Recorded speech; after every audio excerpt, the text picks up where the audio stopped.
what is your hatred for John Cena? Yo, when Hulk Hogan takes a rock bottom better than you, there's a problem. There's a problem. My man.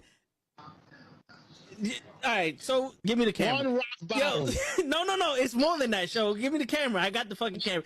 Kenny, I'm gonna have to do it for you. I'm gonna give you the whole spiel. He came out as a prototype. Whatever. You know, he slaps Kurt Angle. Ruthless aggression. I'm not into that. Whatever. He comes out as a rapper. I'm like, okay, all right, I could dig it. You know, he's from Boston, so that's a strike. You know, us New Yorkers, we don't fuck with Boston too much, but you know what? I'll look over that. He's doing his thing. Something original. Some I could, you know, there's something different. It's entertaining. Comes around, and my man has a choice between The Big Show, Kane, or Shawn Michaels. And he gives the most pussiest promo I've ever heard in my life. I will never forgive this. And he's on some, well, you know, I don't want to fight The Big Show because, you know, he's a huge guy. And, you know, you got the Big Red Machine who wants to fight him. And Shawn Michaels is a legend. Fuck that, bro. You already beat all these motherfuckers already. Her return on SmackDown. Okay. So I definitely read some rumors about that. Because for whatever reason, and I don't know Cody's reason, you turn around and go back, and people are gonna be, you destroyed thrones, and you go back? We have been doing this shit for ages, and he still doesn't know how to take it right. Trust me. That's it. Just, I got you. My man, he collapsed with the kick. That's what I was doing. That's the way he didn't collapse during the sun. It was the kick. He's not even in his fucking chair when he gets in this fucking thing. He's not even in his fucking chair. Yeah, but he goes. Oh! There he goes.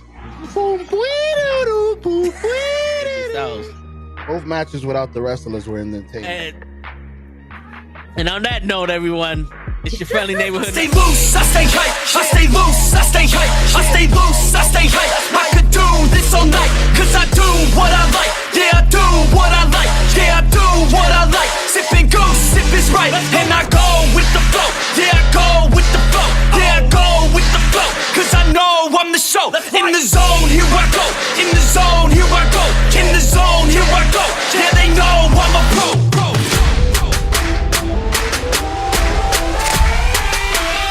Let's go, let's go!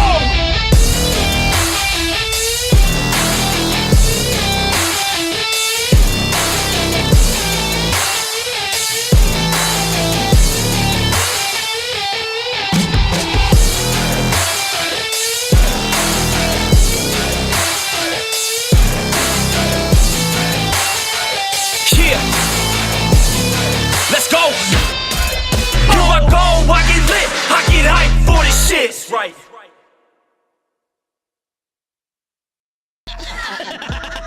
Word. He be like, I got a left elbow and a right elbow. I can break your face with an any elbow. Make sure that you get elbowed in your elbow with an elbow. Got the arm ball, get the phone ball, get around with the bomb and the bomb ball.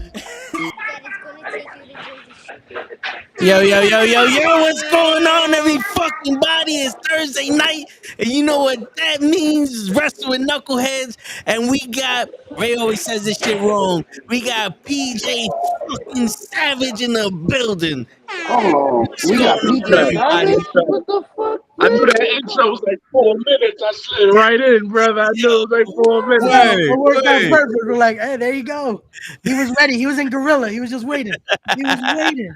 Okay. But what's going on, brother? What's going on, man? Ain't shit, man. I'm ready to get going, man. Appreciate you having me back on. Always fuck with the knuckleheads. You already know what it is. Word. Appreciate you coming back on, bro. It's been too long, man.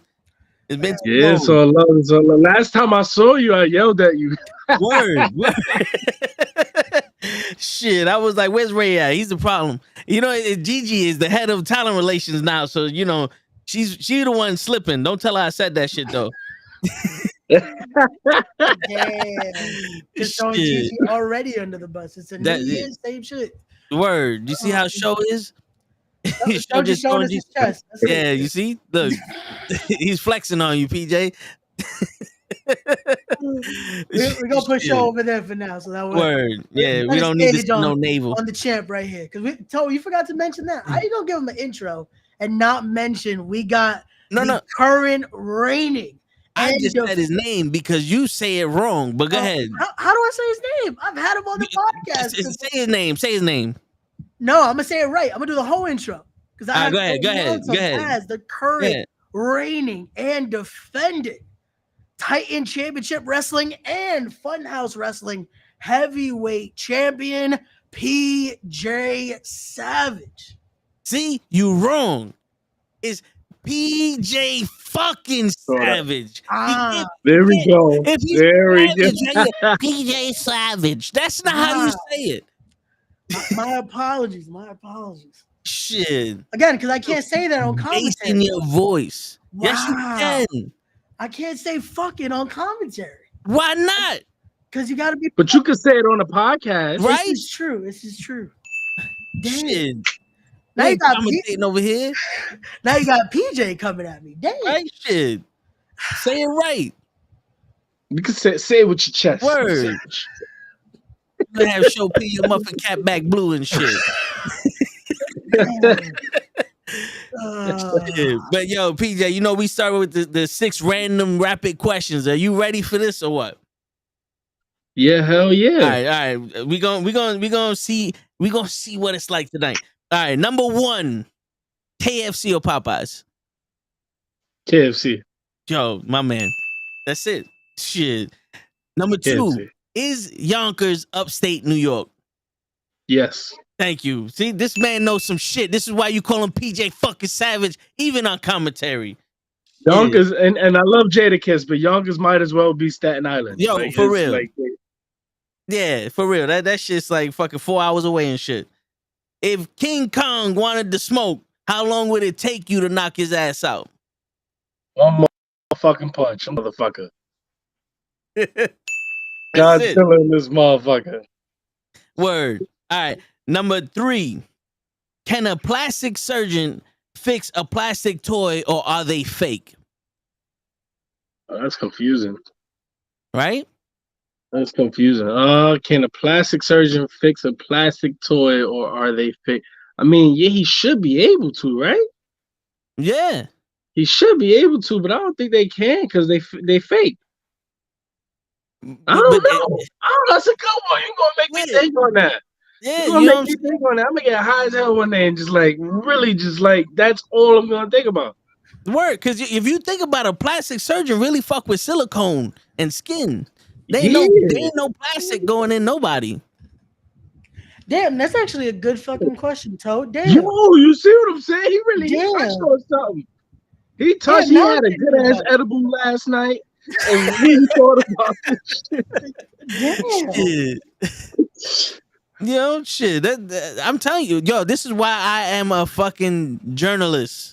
Yeah, that's hard-hitting questions right there. Word. You can't even spell journalist, you liar. Yo, first off, motherfucker, I didn't say I was a journal writer.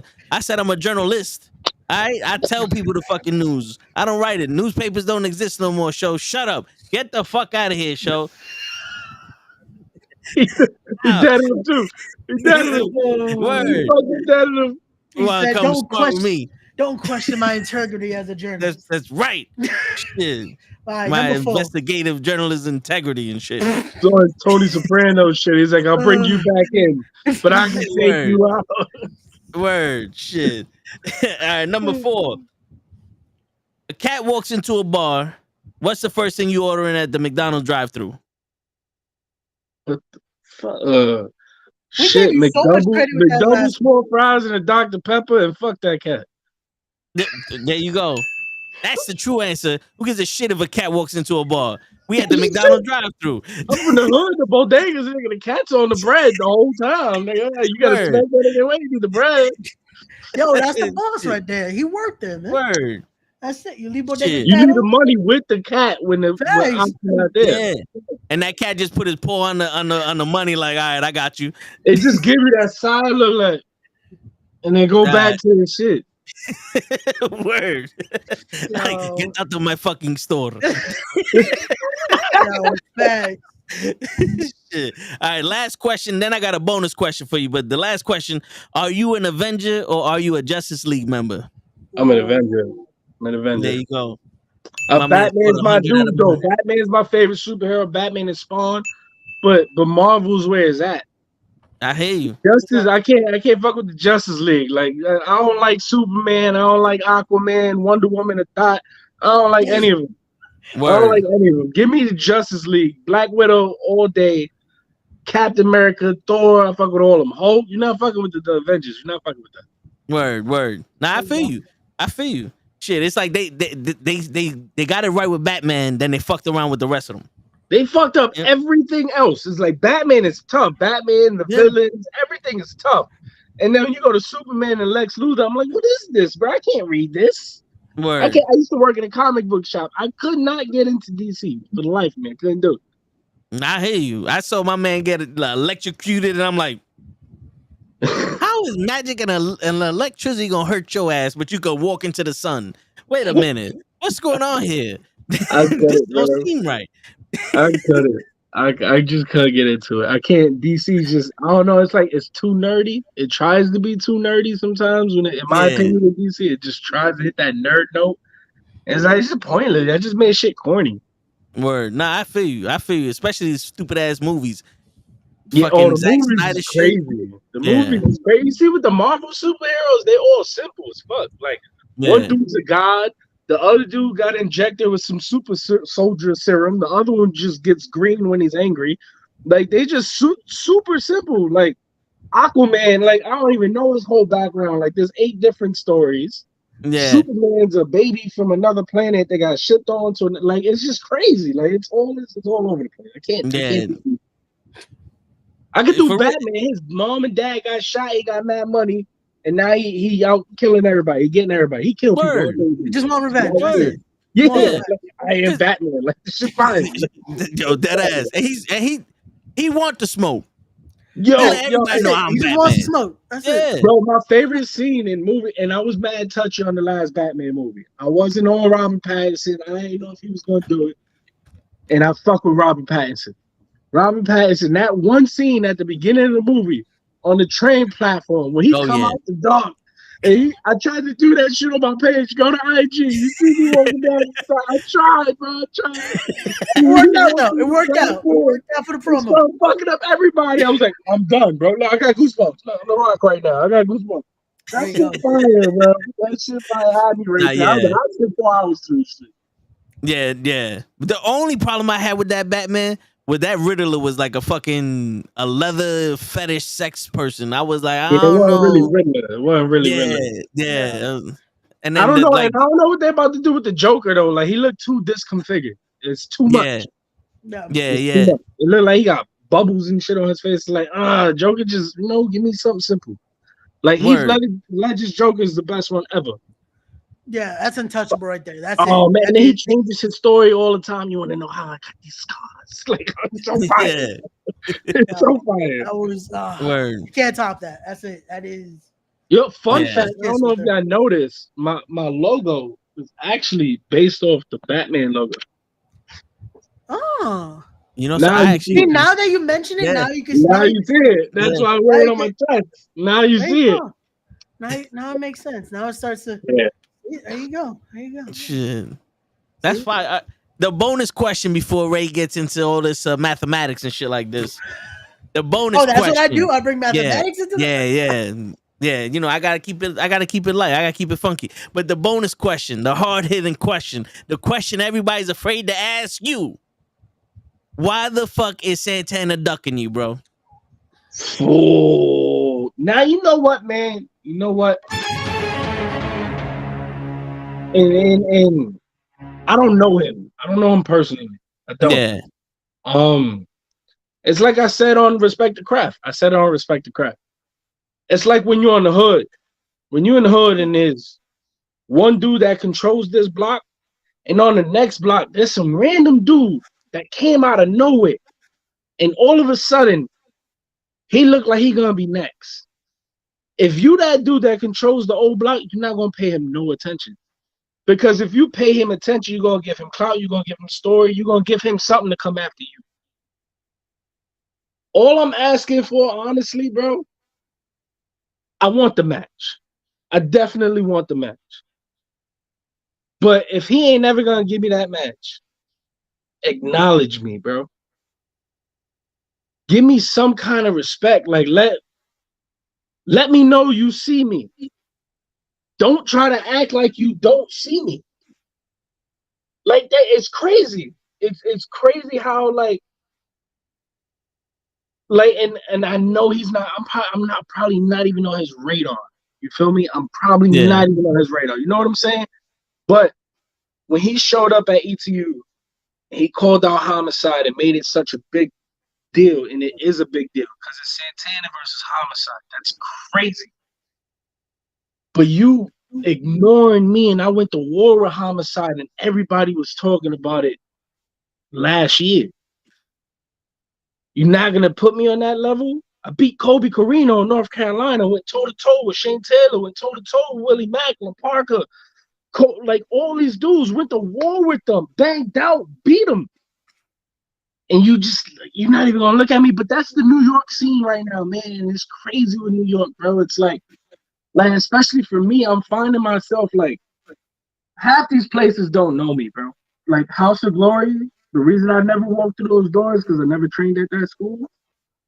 And I honestly don't even know how to get on. Like, I don't know any of them. Like, I'm a New York dude, bro. It's hard to like, yo, can I get some help? Yo, can I get on?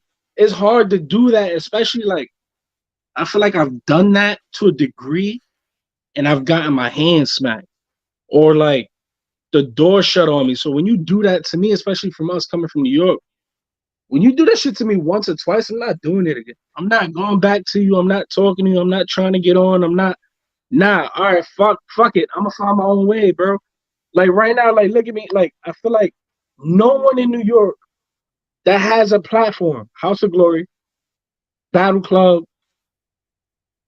Those are really like the only two that's like up there. Like all due respect, the Warriors of Wrestling, they killing it right now. Darius Carter is one of the best out there. TJ's killing it out there. I always have respect for Joe Bellini and them over at Warriors of Wrestling. I walked through those doors before. But like House of Glory is putting out 500 people crowds, 600 people crowds. Battle Club, they pumping. They pump so many people out. Like Alex Kane versus Steve Pena was crazy. Bounty Keith. Like they bring in dudes, you know what I'm saying? So like they're like levels above. We Are Wrestling's another promotion that really doesn't like fuck with me, which like maybe because I'm an Invictus guy and they don't, there's certain companies that don't like to do the same guy over and over again. Where I'm coming from is like, if I'm a New York dude and I put the city on my back and you running in New York, you know the crowd's gonna go crazy when I come out. Why you don't want that on your show? You feel me? Like that shit it's just a little weird to me, but I feel like everybody that got a platform in New York just doesn't want to fuck with me. Because I'm organic. Like, I get the crowd behind me. I fuck up plans, bro. Like, I don't think you guys understand that. Like, Ray, you understand this to a degree. So, I don't know if you know how, like, the backstage politics and shit flow, but, like, I really fuck plans up. That's why, like, the takeover days were so crazy. That's why we called ourselves Takeover. That's why the group was called that. Because when we walk into a place, we are now the best guys there. That's our mentality. So when PJ Savage walks through your doors, his goal is to be number one. I'm coming for your number one spot. And it's going to be hard as hell for you to deny me that. I guarantee you, bro, this is a fucking guarantee. House of Glory lets me walk into their doors. In 6 months, I'll be facing Santana. Give me 6 months, and that's max. I guarantee you, I'll get to walk through House of Glory's curtain one day. That crowd's gonna go fucking crazy. And that might piss people off because I'm not one of their guys. You feel me? So it's like, with New York, it's like, damn, bro, like, I got no beef with nobody. I respect everybody. I'm a humble New York dude, bro. Like, I just represent my city. I want to be on. I want to be on all these places. I'm not going to kiss ass. I'm not going to blow you. I'm not going to blow smoke on you. I'm just going, yo, you want me? I'm going to bring something to the table. Watch. I'm going to elevate the crowd. The numbers are going to go up. The engagements is going to go up. Everything's going to go up when I walk through doors and when I'm associated with you now. You're going to see it right there. Like, look at me now. I'm with Win. Wrestling is down with the Maximos. Who am I with now? I'm with Action Bronson, Big Body Best, and all of them. Like, but you see, it's so dope, but it's so fucked up that I gotta go through. I literally gotta tap in the mainstream to get respect. Because it's like the only way motherfuckers is gonna acknowledge him is that they have no choice. Yeah. I feel like the dude that's like, I don't claim to be the king of New York, because you don't call yourself the king of New York. The people call you the king.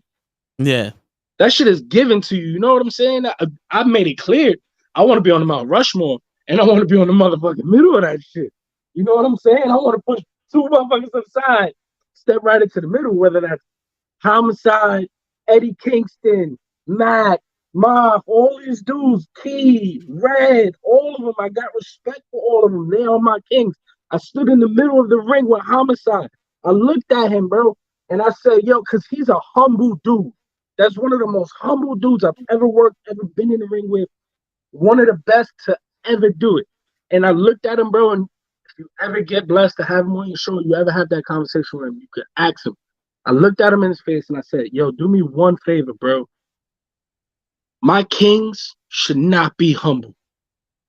No more, bro. I'm tired of my kings being humble. Going, nah, you know, I don't deserve those flowers. I'm not that great. I didn't do this. You are a motherfucking Hall of Famer. Fix the crown, bro. You wear it. It's yours.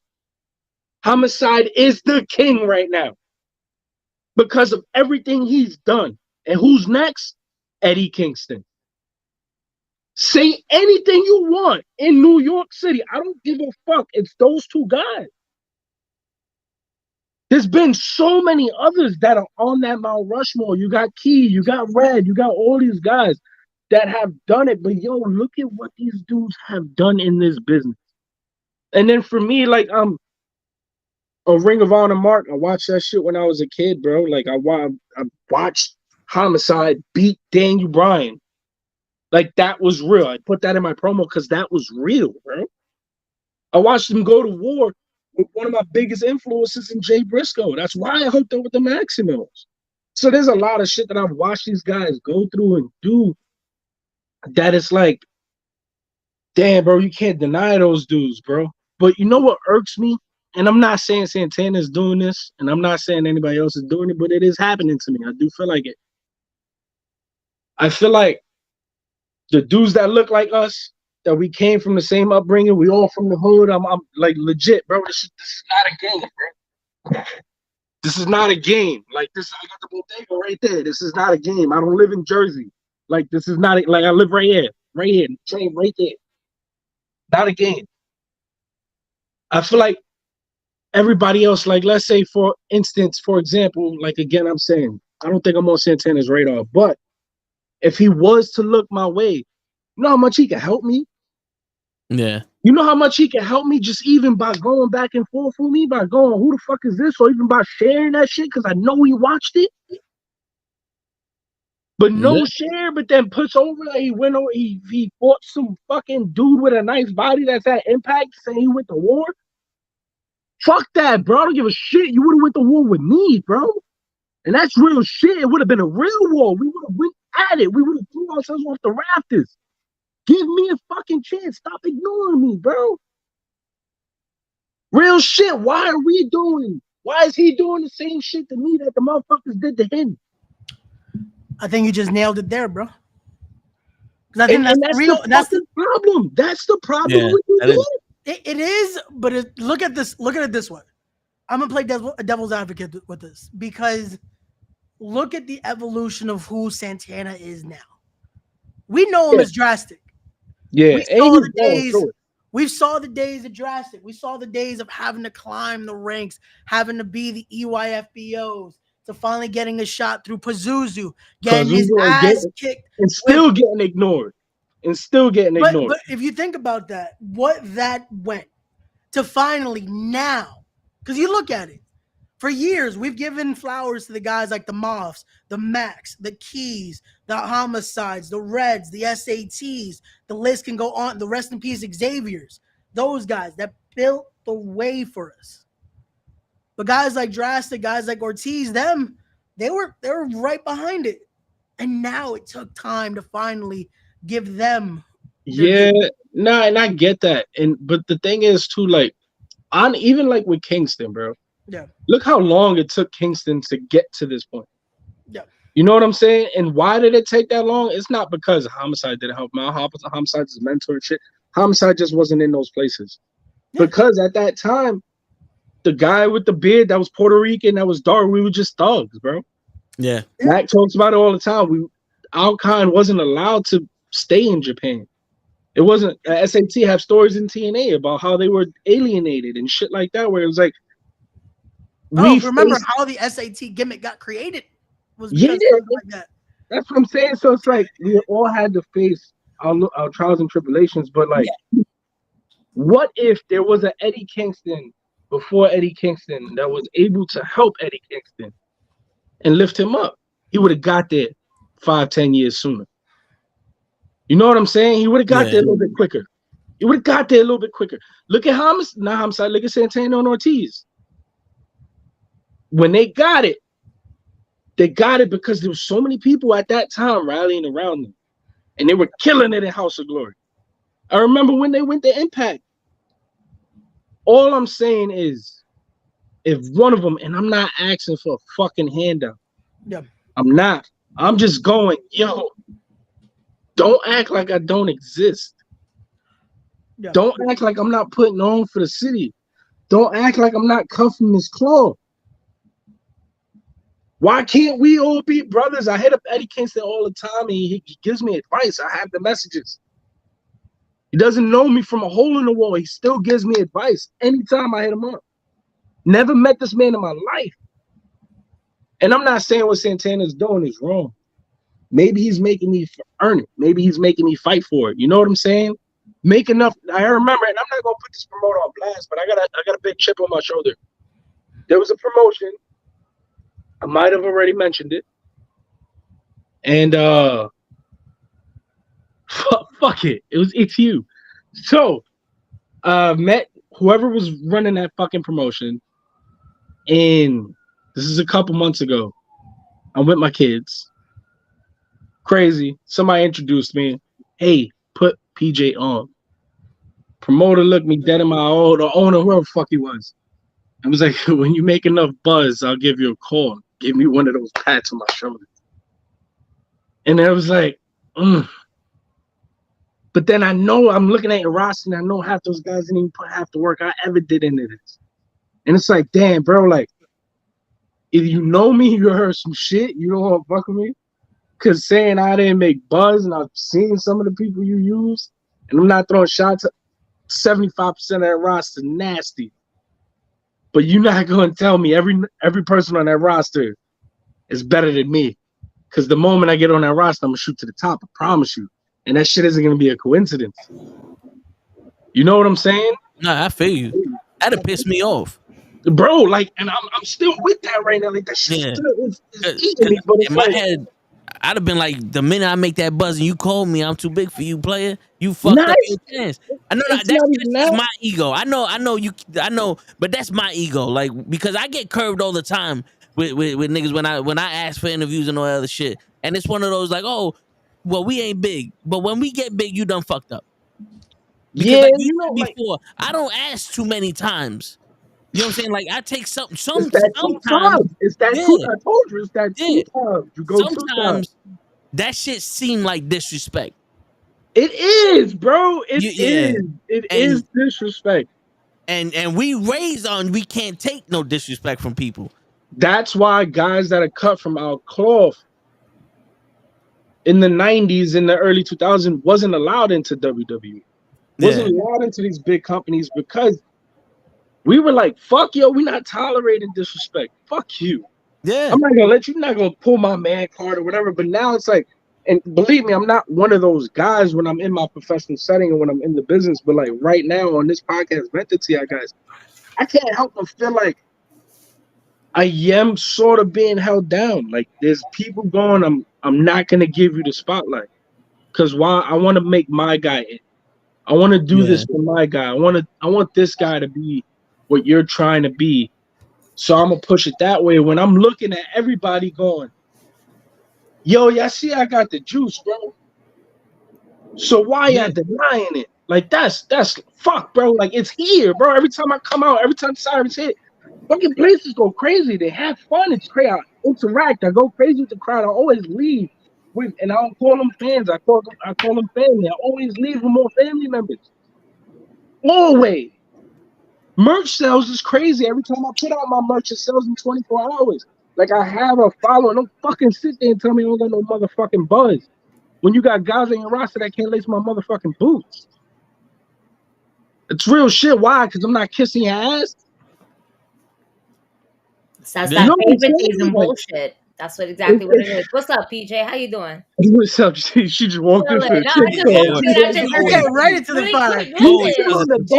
That we have the Titan Championship Wrestling and the Funhouse Heavyweight Championship. PJ fucking Savage in the building. There she goes. She got it. You see how you say it, Ray? How you say it, Ray? That's how you say his name. Hey, sorry. Hey, Toe. Hey there, friend. Hello. The next time you say that I'm slipping up, go fuck yourself. First of all, I didn't say that. I didn't say that. You did. It's on air. This man right here. That man right there. The show said it. I said it. Damn, he came out Tuesday. I said it and left. You gonna take the bullet for him like that, show? Damn. That come out of so like here comes Gigi. He's the head of our talent relationship, and she slipped it. What? First and foremost, where's my paycheck? Where's my 401k? Where's the dental? Where's the vision? Talk to this man right here. No. Man run HR. He looked like HR. Word, yeah. He got the frosted tips. That is HR. That's why he can't say the word fucking savage. Yeah, no, guys, you're gonna get right now. Can't do that word. Can't do that word. I gotta be the proper one, damn it. This is what we do. Oh, I'm still trying to corrupt Ray. No. It'll happen. It'll get there.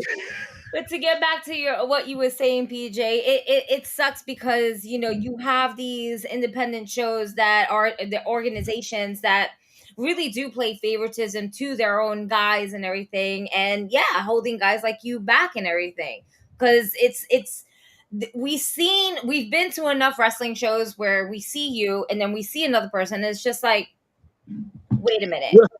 Yo, I can't tell you in the last like 6 months how many times I've got hitting up. Yo, why aren't you here? Why aren't you at this place? Why aren't you at that place?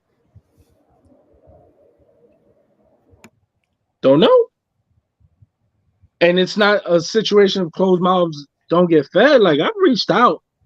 I'm just like we said before. I'm not gonna like fucking kiss. Damn, bro. Like I guess that New York pride shit. Like I'm not gonna kiss your ass, bro. I'm not gonna be on your inbox every day. Hey guys, hey, come on. Can I get on? Can I get on? You're gonna deny me a stage? I'm gonna build my own motherfucking stage. I'm gonna make you all mad. Like look at like real shit. Like look at this shit now. Like look at the shit that I'm doing. I'm with the Maximals. I'm training. I'm 3 years on the independent scene. That shit is unheard of, bro. That shit is unheard of. But what a lot of people don't know is that I've only been on the independent scene for I'm going on 3 years this year. But I've been working for 7 years. I was at Johnny Rod's for 4. And I was his head trainer for 3. I came out that scene going, I'm not training people. I'm going to show up at a gym and I'm just rocking. I'm not doing this no more. And the Maximals finally took that shit out of me. You know what's crazy, bro? This is real crazy shit. And let this shit sink in. I did some seminars last year. Top names, bro. Like I'm talking WWE names, NXT names, AEW names, where I was one of 5 people. One of 6. Max, one of 8. Max. 2 things I did last year. I did something called a free-for-all for Titan, where it was a chance to get spotlighted to be able to get on to all these different promotions. 95 people showed up. Last month, I did a seminar for a school that people was like, don't do nothing there, don't do this, don't do that. Almost 50 people showed up to my seminar. Speaks volume. Like, I'm gonna make people mad. Like, I don't give a shit how many. I hear everything, bro. I hear all those people, PJ and friends. I hear all those people fucking. Oh, who the fuck you think he is? He's a trainer. He's this. He's that. I have to be all of that, so people can fucking look at me. Yeah. I have to, because if I don't do it, I'm gonna let all these motherfuckers ignore me, and I'm not doing that, bro. I'm not doing it. Fuck it. I'm gonna run a school with the Maximals. I'm gonna help them run this shit. I'm gonna put this shit on the map. We're gonna go to Queens. We're gonna call it the shop. We're gonna do this, and guess what? We're gonna run weekly shows out that motherfucker. Piss everybody off. $5 fight nights. Come through. Why not? That sells, and that would sell. Just sure, $5. Let's go for a good show. That's what I'm saying. Just get the family. Come out every Thursday night, every Friday night, whatever the hell it is. Come out, have fun, shoot the podcast there. Who gives a shit? Just come out every week. You don't even have to come every week. Who cares? Just come through. $5 fight night. You know what I'm saying? That's just gonna get the buzz going, and it's happening. But I'm spearheading all this shit because I have to, bro. Fucking Maximo puts up a picture of Big Body Best. Takes a picture with him. I know that's Action Bronson. I know that's connected. I know that's everything. I watch these motherfuckers on Vice. I know these niggas. I'm like, nah, I got to. I hit a Maximo. First, it was in the comments. Yo, get him to come out of my entrance. And what happened? What happened out of all that? Now I'm in a tag match with Big Body Bets. Unheard of, bro. The day after, he was just chilling with Rihanna. But these are the moves I gotta make to get buzz. You know what I'm saying? Yeah. It's crazy, bro. It's crazy. It's crazy how, like, and back to the Santana shit, it's like all I wanted him to do is to share it. So you don't even gotta say nothing. Just share it. You know what I'm saying? That shit would have meant everything to me. It would have been nothing for him to just share it. Do I hold the grudge? No. It's just it's regular shit. Maybe he don't want to look at me that way. Maybe I'm not on his radar. Maybe he doesn't see that potential in me.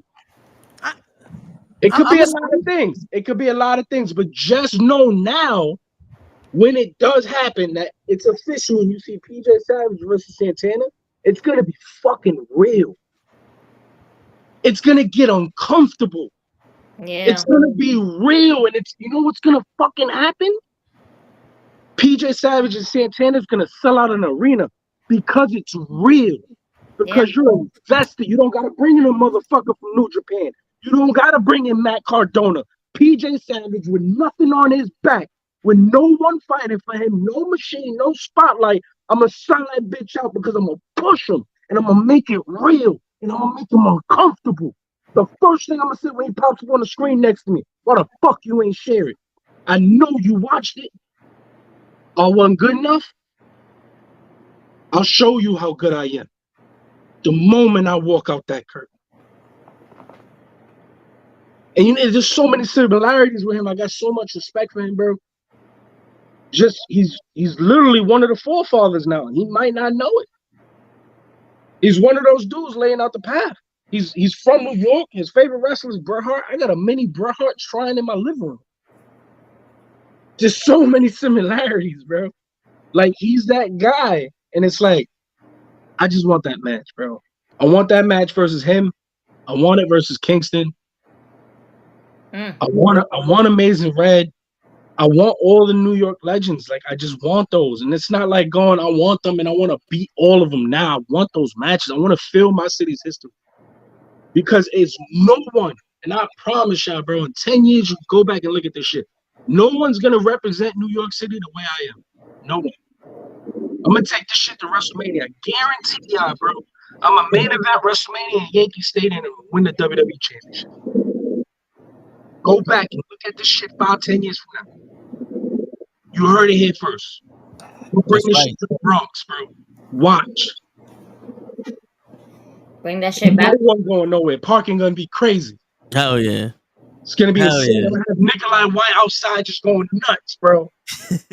Just nuts. It's gonna Subway Mania is gonna be somewhere in the crowd. It's gonna be crazy. It's gonna be the most New York shit you ever seen. And I'm gonna look at my city and go, we fucking did it. Word. You gonna have mad wrestlers like, yo, we don't feel safe here, but fuck that.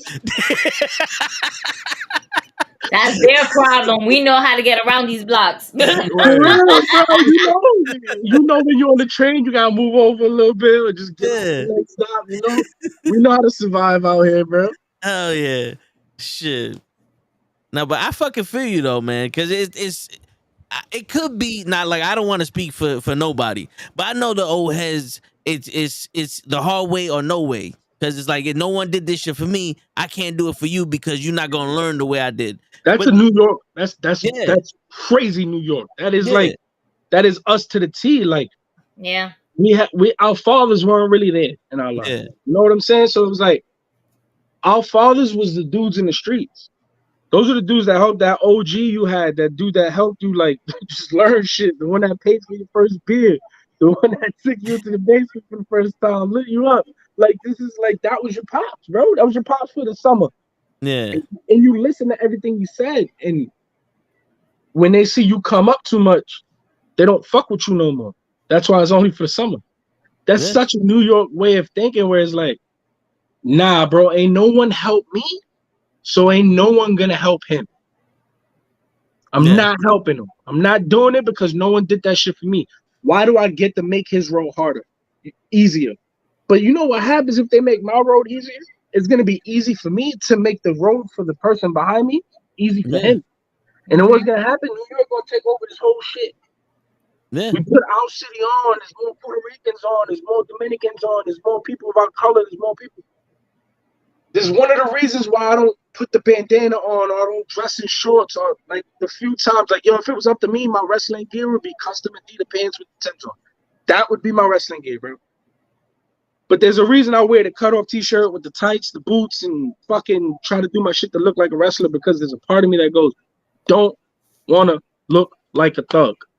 Yeah, because I want the youth or the people that's gonna look up to me to go, that's a wrestler. So they can normalize the person that looks like me and go, I can be that. Yeah. The same way I felt when Homicide won the Ring of Honor championship. I was like, yo, I could do it. When I saw him hit Cop Killer on AJ Styles in the cage match, I was like, yo, I could do it.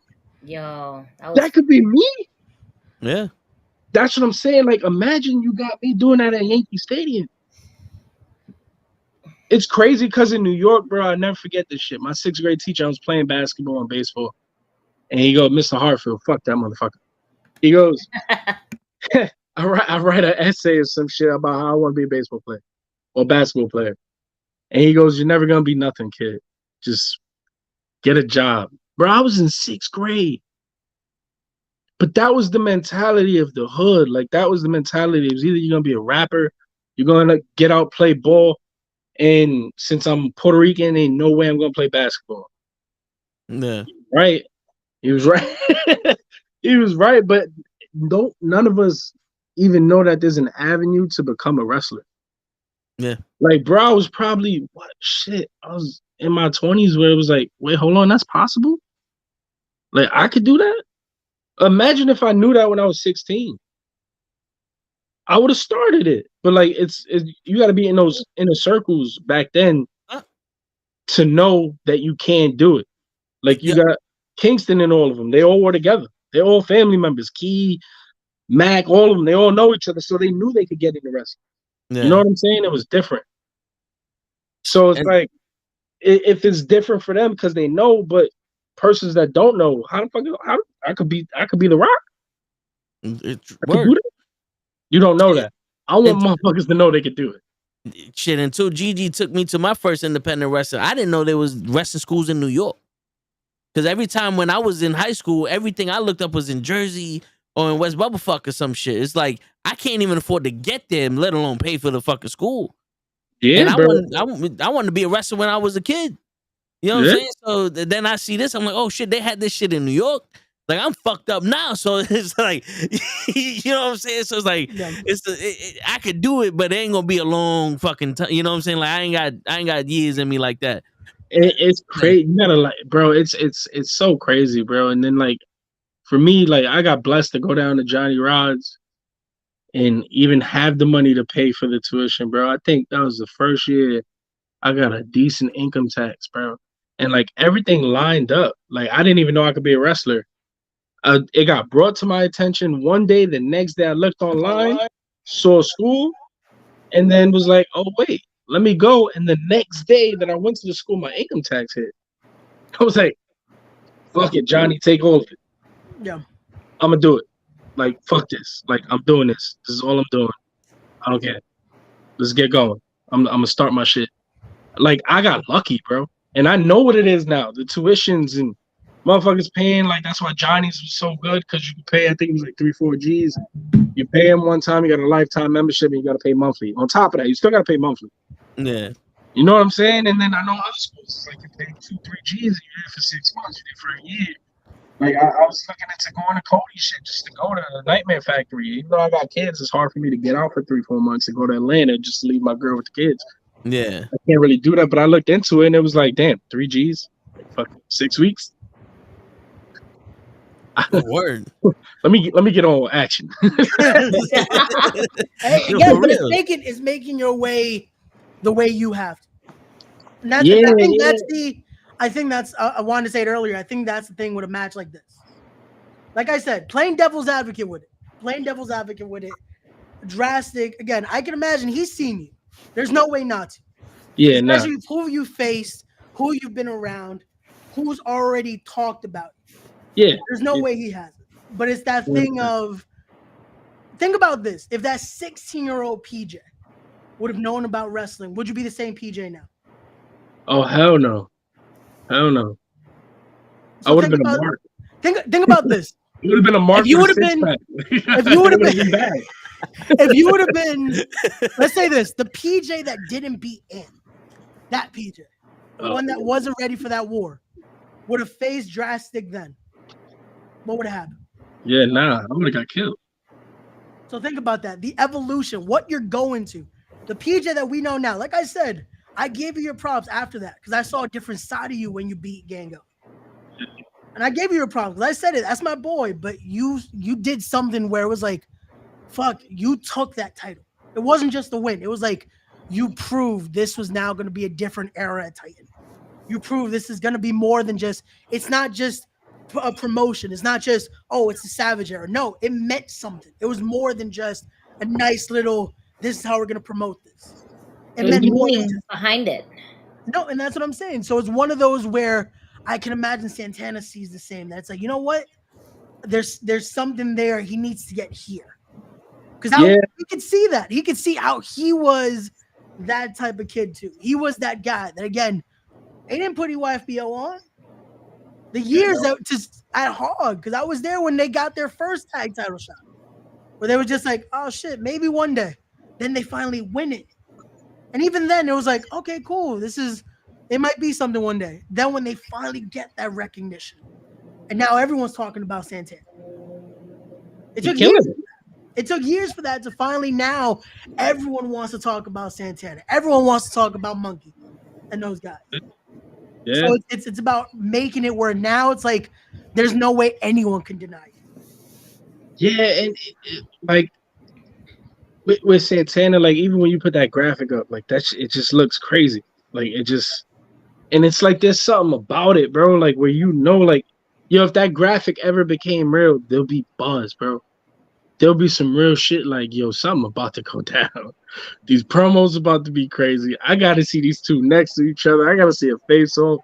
Like, there's buzz around it, and we don't even know each other. There hasn't been a word spoken. There hasn't been nothing there. Like, and I want all of them, bro. I want Ortiz. I'm talking to Max. I'm trying to get Ortiz. I'm trying to get all these guys to face them just to feel my history. Just to be in the ring with them. Just to go like, all right, cool. Y'all motherfuckers ain't gonna pat. And that was the one thing I gotta touch on with Anthony Gangone. Anthony Gangone, he held it down at Titan. He held it down. Like, that was his shit. He held down House of Glory. He held down IW. He held down so many promotions. And I always looked at Gangone, especially after the Cody Rhodes match and the Gargano match. It was 2 matches for me that was like Gangone's the man. Like, out here, Gangone's that dude. And when it was like rumblings, when me and him faced off the first time, just to pull back the curtain a little bit, there was no plans for me to be champion. No plans. That wasn't in the story of me facing Gangon, and then 6 months later I'm gonna beat him for the belt. That was not in the story.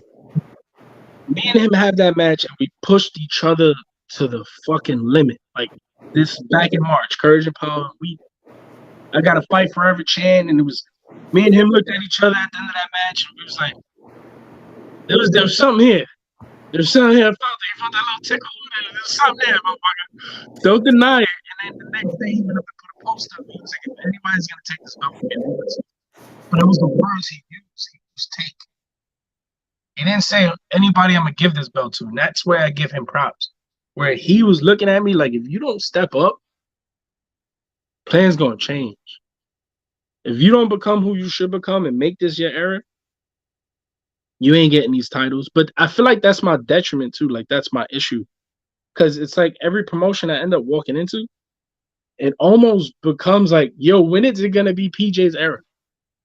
Because PJ's always fighting for that top spot. PJ's always that guy that could be on the front of the middle of the poster, or he's in the main storyline and he's in it somehow. He's gonna be champion, or he's about to become champion, or he is champion. And I feel like that's also why promotions stay away from me, because it's like the moment I walk through the doors, it's like, how does he fit in? Because he's not a Mick Carter. He's not the guy you're gonna put on at the beginning of the show, and he's not gonna coast. He's gonna come in and he's gonna ruffle the cage and he's gonna try to get to the top of the card. But wouldn't you want that on your roster? Yeah. Like, wouldn't you want that in your locker room? Somebody that's gonna go, I'm hungry, I want it all. Iron sharpens iron. Like, I don't know, bro. Promotions are they like, it's like they're afraid of it.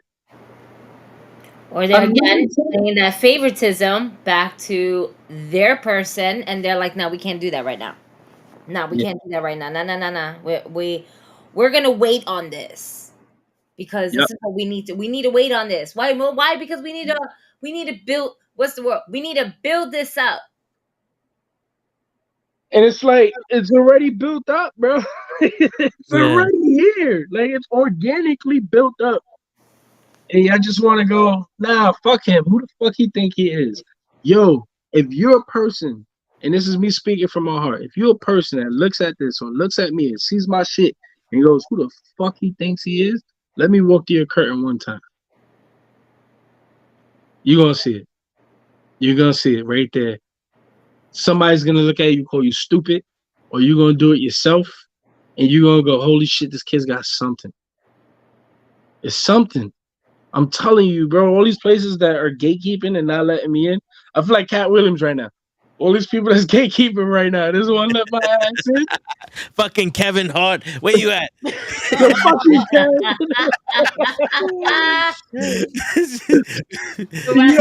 Illuminati. This is real shit, bro. Oh, shit. All of motherfuckers that's gatekeeping right now, and it's like, honestly, bro, as much as I want to walk onto every stage, I do. I just want to walk through every curtain. I want to touch every audience member because I feel like I could build a following. Like I always said it, bro. I said these lines, and I said it the first time at Invictus, and I was like, "Oh, this shit's smooth," and I felt it. Montreal got Sami Zayn, Chicago got CM Punk, New York got PJ fucking Savage. Like that shit, just I felt that shit to the core, and I believe the more people I touch in New York, it's gonna be a problem the day I walk out in the Garden or the Barclays Center. It's gonna be crazy, bro. It's going to be insane. It's going to be nuts, bro. Like, I need that because I need to prove that I am that. And I just feel like motherfuckers is going, why give him a chance to prove it? Let's just give it to this college D1 athlete who never watched wrestling, who doesn't give a fuck about the product, who doesn't even give a shit about it. It's like, yo, I don't give a shit if this gives me heat one day. Watching OB, Femi, whatever the fuck his name was, win the North American title the other night, bro. That shit made me turn my TV or want to break it. And it was like, I'm fucking tired of these motherfuckers. I saw this fucking track star get a WWE tryout just because she was at a college and ran track. And I can't even get those motherfuckers to look at me. And it's like, the motherfuckers that want it, that want this business, that want to make sure it's here 30 years from now, I want to make sure my kids are in this business. I want this shit to thrive, bro. Mm-hmm. I'm the dude you're denying. I'm the dude you're not even letting in. I'm telling you, bro. I'm telling you to my fucking core, bro. I would make Obi Femi look like shit. One match, bro. And it's not that I'm gonna make him look like William Regal and Goldberg. I'm gonna beat that motherfucker on my entrance. I'm gonna be the guy in WWE, and I heard from other people where it's like, oh, we don't want you with a certain star because we don't want you to overshadow. I'm that motherfucker that walks through the curtain. I'm gonna put it on whether you want me to or not. You can't tell me not to put on, bro. You can't tell me not to shine. I'm gonna come on. I gotta lower myself to let these motherfuckers look good. Nah, they need to shine brighter. Yeah. And yo, oh my god, like, bro, it's like motherfuckers is allergic to that shit. It's like they're afraid of PJ because PJ is gonna come in and shine too bright, and he's gonna shine everybody down. He's gonna cut more promos than everybody. He's gonna be more real than everybody. Don't you fucking want that on your roster? Don't you? I'm bro. Like I'm here. I'm gonna get it, whether they want me to or not. Whether motherfuckers want to pull out of matches and not face me because they don't want to give me the shine, or places don't want to put me on certain cards and don't want to let me walk through a curtain, I don't give a shit, bro. As much as I want to walk through every one of those curtains, I don't give a fuck. I don't need none of them. I'm gonna get this shit, bro. I'm gonna get this shit. Think about this real quick. I haven't been on any of the major promotions. Any of them. And I'm still making this noise. That's true. Any of them. I haven't been an extra on AEW. I haven't did AEW Dark. I haven't did MLW. I haven't done anything with Impact. I haven't done anything with GCW. I haven't done anything, hell, we're even beyond the Limitless. With the indie darlings. IWTV don't like my ass. And I'm still putting on, bro. Like, motherfuckers don't really think about that shit. And it's getting, and I love it because it's been happening the last couple months. I'm the one motherfucker that's confusing everybody. Because everybody's going, yo, why PJ ain't here? This shit weird. Why is he not here? And it's like, yo, let your voices be heard. Let it go. Let it go louder and louder and louder and louder, bro. Because it's gonna force somebody's hand, and when it does, bro, they're not gonna shut us up. It's gonna be too fucking loud. They can't stop it. They just can't. It's just fucked up our scenes like that right now.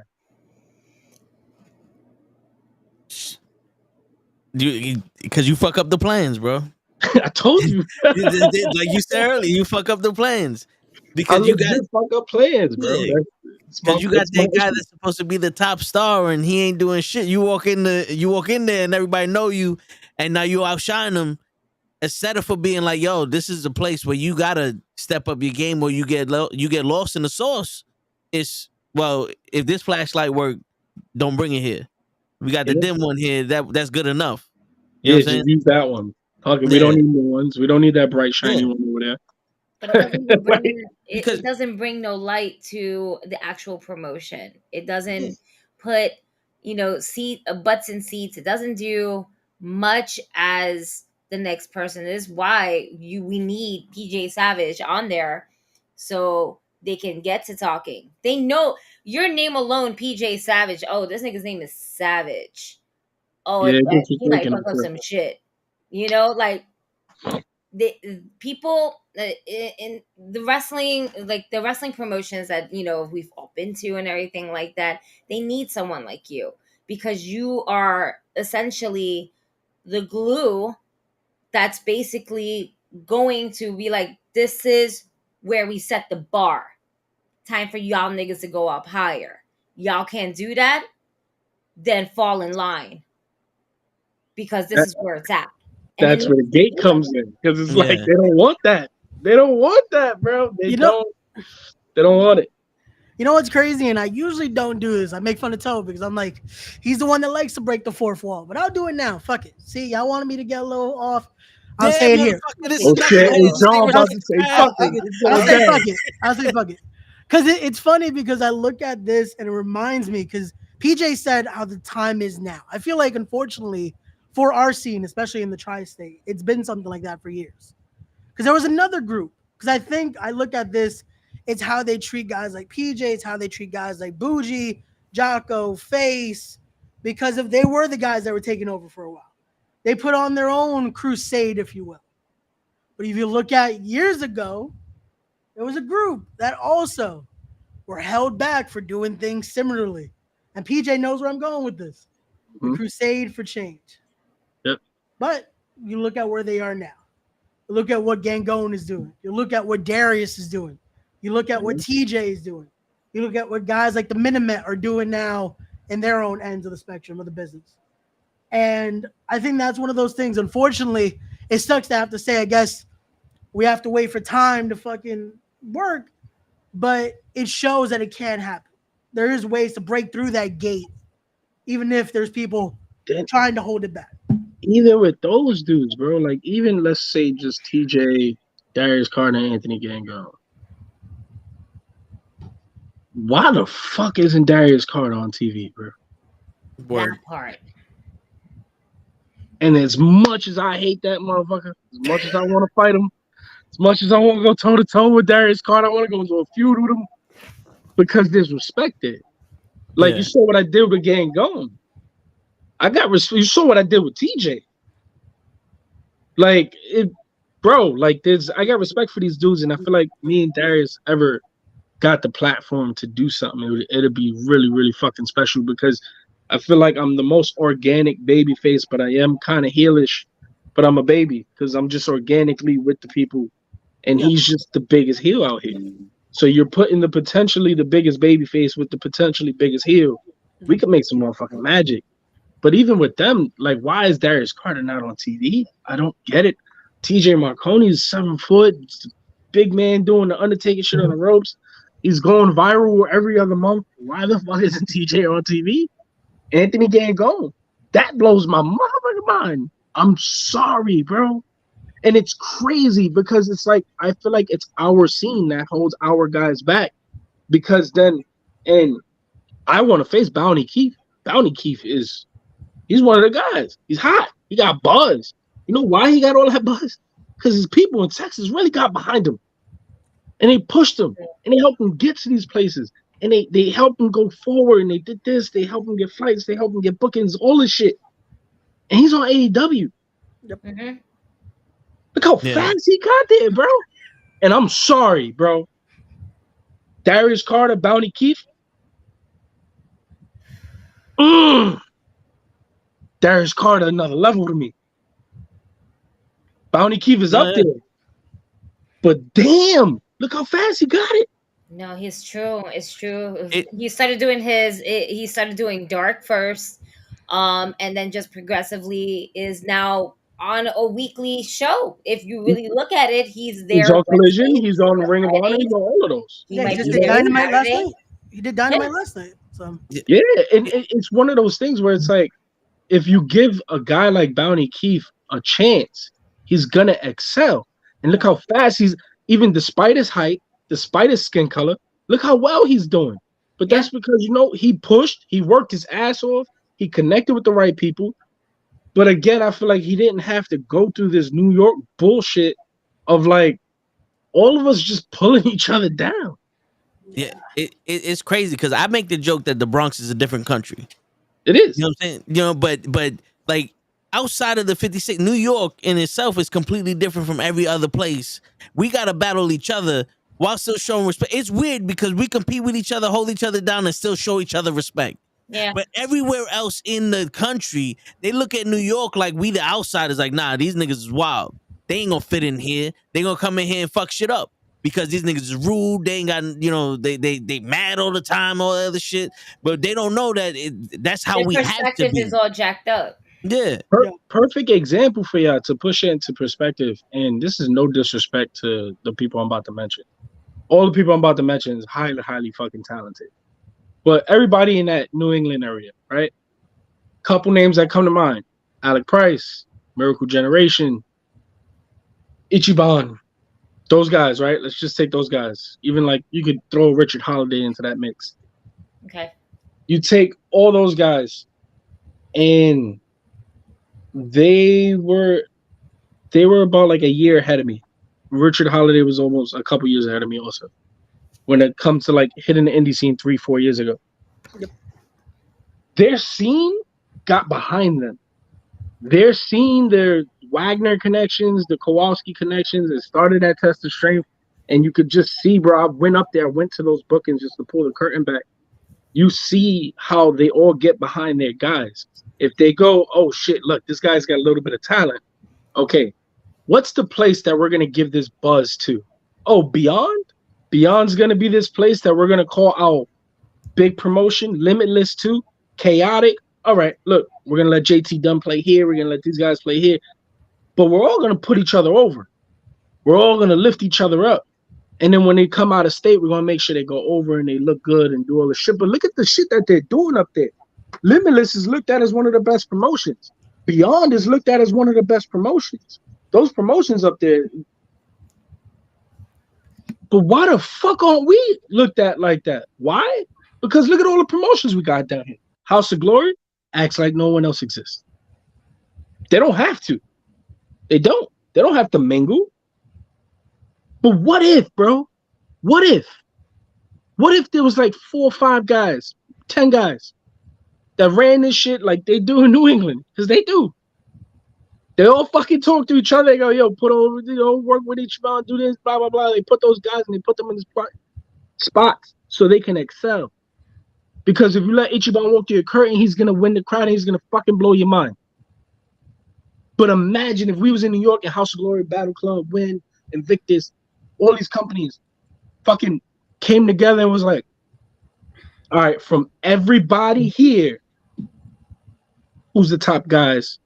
And those are the guys we need to focus on. Yo, imagine what our scene would look like. Yeah. Imagine, bro. Imagine what the scene would look like if we worked together. It would have been, unstoppable. Oh my God, because the talent that's in New York City is fucking crazy. Yep. The sad part is it's always been like that, because if you look at the days of the JAP, you couldn't work ICW. Yeah. It's always been that way. They're never let's be New York. It's like, nah, we're us. We're us. We're us. We're us. And it's like, you see how I mentioned the New England scene, and I mentioned like 5-6 guys, right? That I could just think off the top of my head. Think about New York City, bro. Just New York City alone. Charles Mason, Ken Broadway, Steve Pena, Darius Carter, Anthony Gangone, PJ Savage, TJ Marconi. Bro, and that's just me going spitballing, just top of my head. Jorge Santi. Bro, like the talent here, fight or die. Like the talent that just like fucking that I'm just spitballing, just coming off the top of the head. It's like main event. Bro, yo, we got a whole WWE roster here in New York City. That's so true. Yeah. A whole roster of nothing but dudes that could get signed, and all we do is go, fuck them.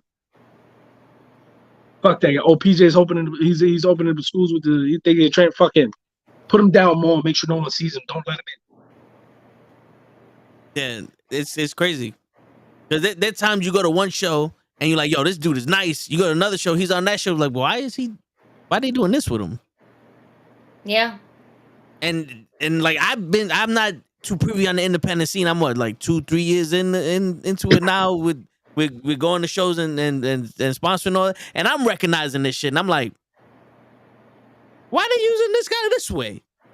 Why is this man in a fucking little battle royal? Like, this dude is good. Like, why? You know what I'm saying? Why are we writing them this way? Yeah.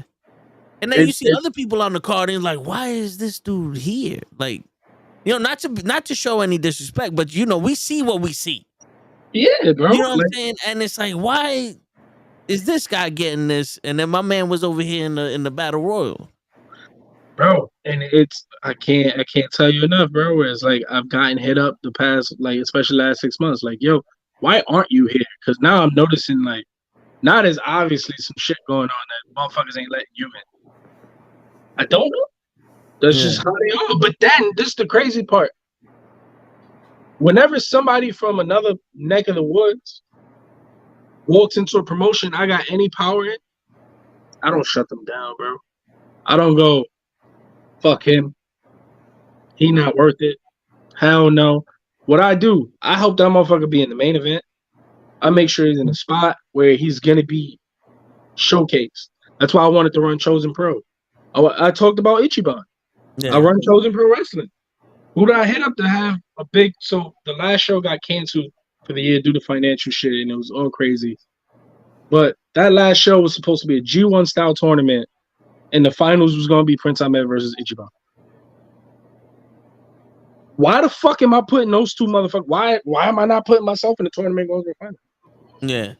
You know what I'm saying? Like, that's just me, bro. Like, I'm walking around, I see talent.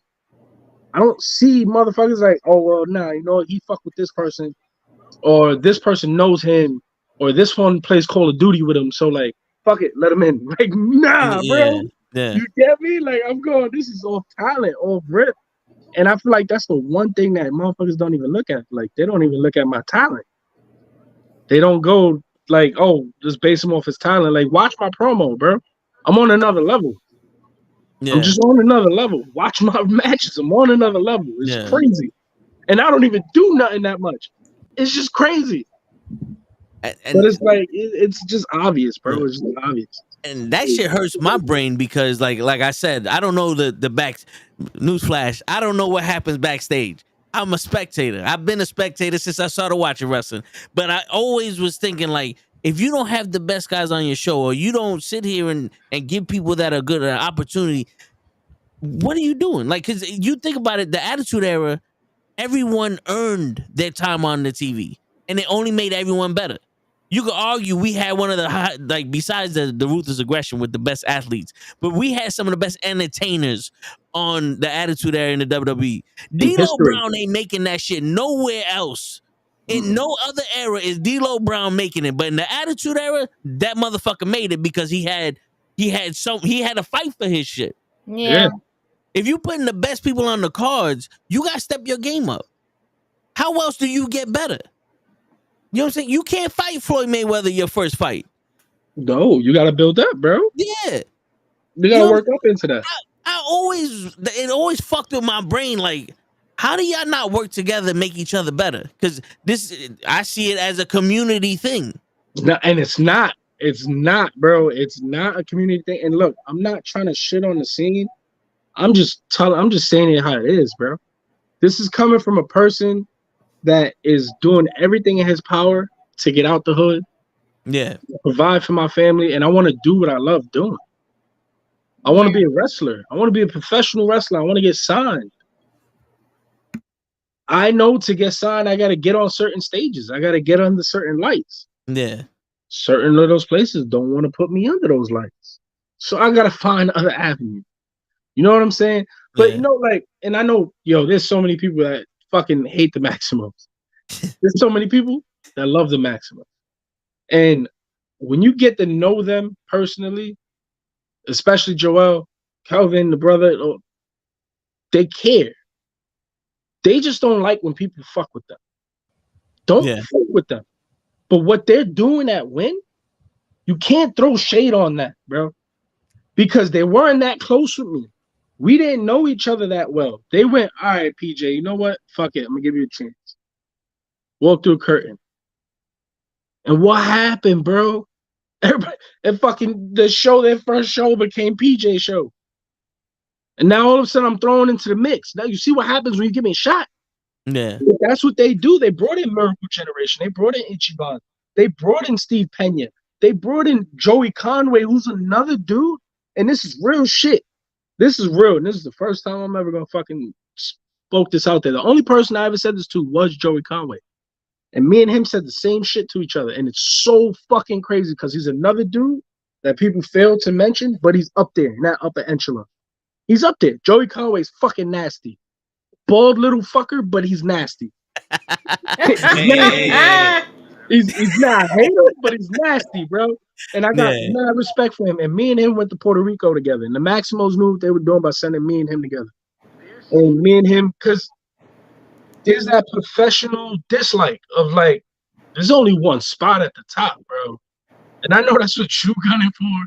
That's what I'm. So fuck you. Like, I don't fuck him. You know what I'm saying? And he was like, he watched me at Invictus one day. And he was like, fuck this guy. Fuck this guy. And then he watched the match. He was like, fuck, that's a guy. And I watched him. Fuck that guy. Now I watch him work. And I'm like, fuck. That's a guy. I'm gonna have to fight them. It's that scene with the Joker where he fucking breaks the pool stick. He throws it between two guys and goes, only one can live. That's me and Joy Conway. And bro, like, oh my God, we sat there, we talked about it. It was like, we just didn't like each other off rip because we knew each other was talented. We knew each other had that fucking it factor. And we wanted to grab the ball, bro. We wanted to run with it. I want to be the person that carries the flag. I want to be the front of the company. I never forget this story Vince McMahon told about AJ Styles. AJ Styles was on his first contract. And they were like on the verge of like re-signing him or not. And this is a story that broke out. And they needed, Vince always was like, I need a pit bull. I need a pit bull. I need somebody and he said it in the promo one day to AJ Styles, and I watched the show. I was like, okay. But then he was like, the moment he knew AJ was a pit bull, they needed someone to go show up the Friday Night SmackDown. He showed up the Friday Night SmackDown. Then he flew out to Saudi the next day. Something was going on with the plane. The plane was fucked up. They had another private jet set up. The motherfucker got on that jet to fly out to do a live event on Sunday. Went Monday morning to do a radio show at 6 in the morning that no one's ever heard of. Showed up on Raw because the talent didn't make it and still wrestled in the name. That's me, bro. That's me. I'm going to do every fucking podcast that's out there. I had 4 podcasts released this week. I'm on guys. I was in a podcast with Joe Fo in the Ring that's based in Canada. I never even wrestled out there, bro. Not yet. Not yet, but like, bro, it's like, you know, I'm working. I'm doing all this shit. I'm running the school. I'm training. I'm cutting the promos, and there's mad shit you motherfuckers don't even know that I do. Like, I'm trying to dab into everything to make sure I could get a name for myself and provide for my family. It's just like, fuck, bro, it shouldn't be this hard. But if you're going to make it this hard, you're going to make me earn it. The one thing I'm going to make sure I do, bro, when I have it, and when I have the power, and when I can have some say, and I can control this shit, I'm going to help those motherfuckers out. I'm going to leave that door a little bit open. I'm a help out. I'm not gonna be that guy that repeats the cycle. Fuck it. Yeah. Break the cycle. Yeah, I'm gonna break it. And maybe that's why they don't like me. Because they know I'm gonna break that motherfucker, bro. I'm gonna break the cycle. Yeah. For better or for worse, I'm gonna break the cycle and I'm gonna change the business. That's what's up. That's what we gotta do now, though. That's the mission and that's the plan. That's why we're doing that shit with Win, and I'm glad Titans doing what they're doing. They fucking giving me all these names. They're going to North Carolina. They're sending me to all these places. I'm wrestling guys I can only dream about. But on the rumor mill, Jacob Fatu versus PJ Savage could be in talks. So like there's a lot of shit that's going on, bro. And it's like it's cool to like be a part of it. Invictus is coming back. So it's like there's a nice little buzz to New York. I'm excited to see them come back, man. Yeah, man. Invictus was that. It was that spot. It was the little engine that could, you know. And then they were smart sneaking into New York because they had that New York vibe to them. They had the brewery. Getting the brewery. It was the Bronx Brewery. Bro, and it was like he was wrestling next to the tanks. Bro, it's the mix of having PJ Savage in the Bronx Brewery and having that New York vibe. And I remember when we did Bronx Landia. Were any of you at the Bronx Landia show? I didn't get a chance to go to that one. That Bronx Landia show, the Grand Dragon Tournament, or whatever the hell they call it. That was a movie. That was like where it was like, all right, Invictus is in New York.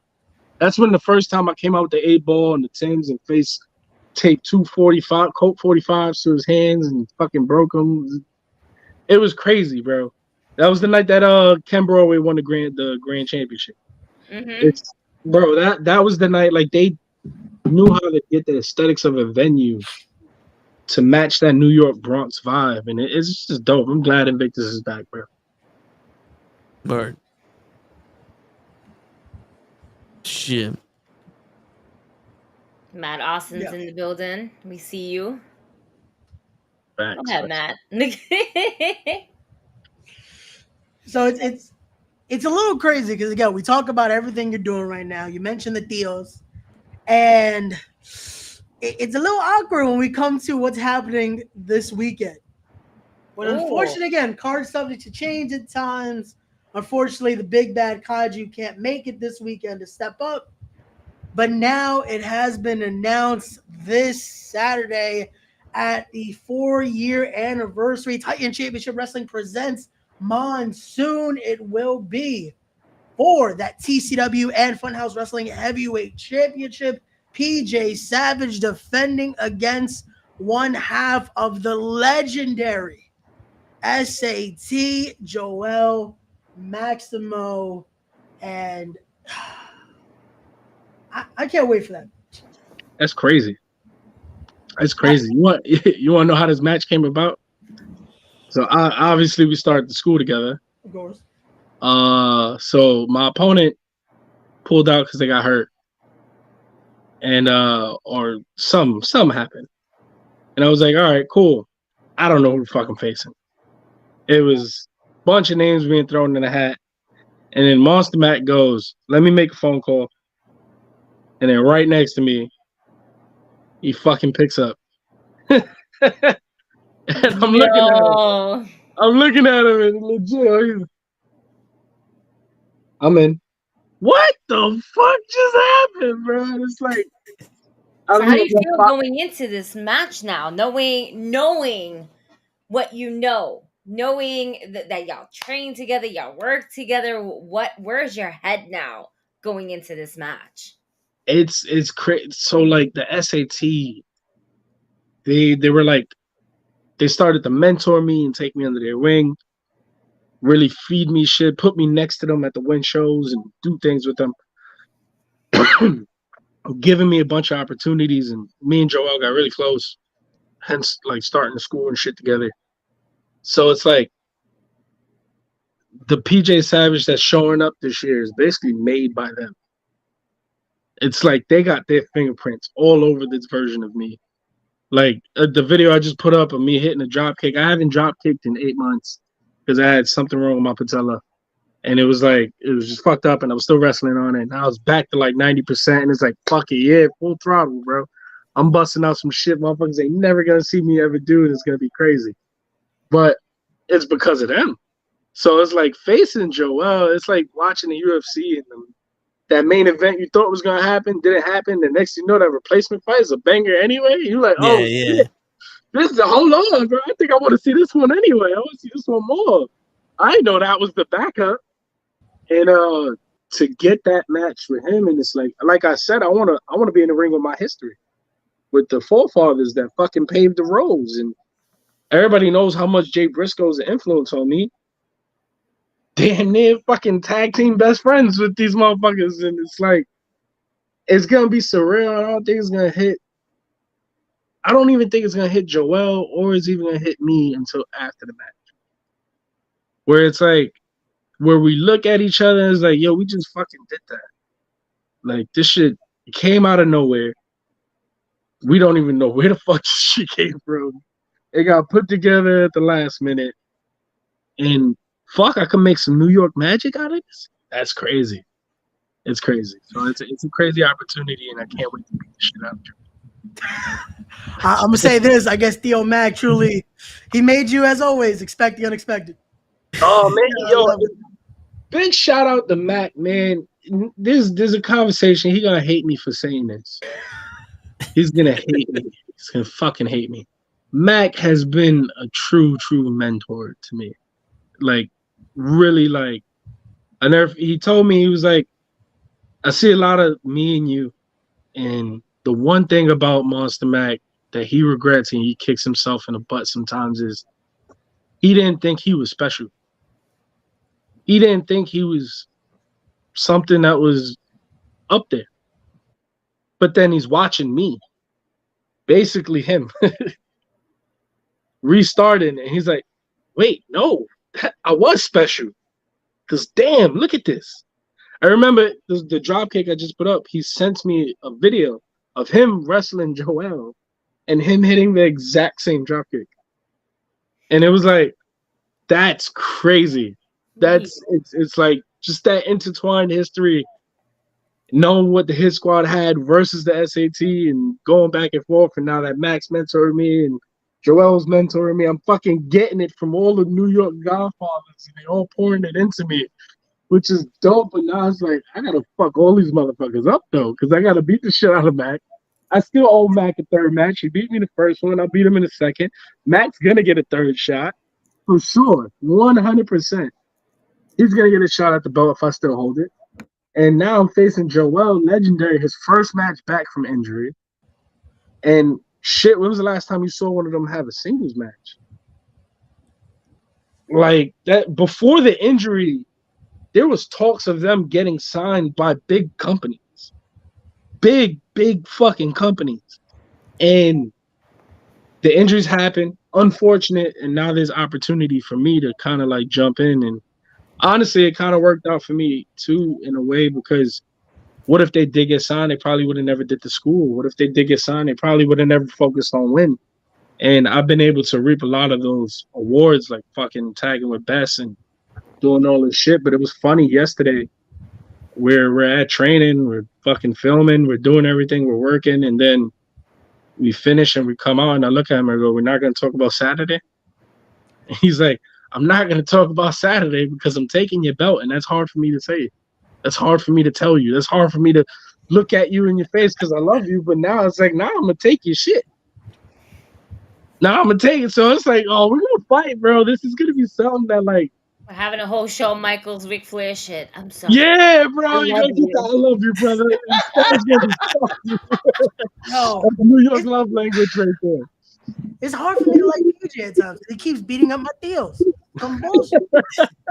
Yo, hey, you gotta do what you gotta do, man. Like, This ain't ballet. They out here is like, just make sure they sign the check first. No facts. As long as my check is still clear for commentary in February, we good. I just want to be able to be in a the ring. bag first. I just want to be able to be in a ring with all them New York legends, bro. I want to be in the ring with Low Key one day. I want Kingston.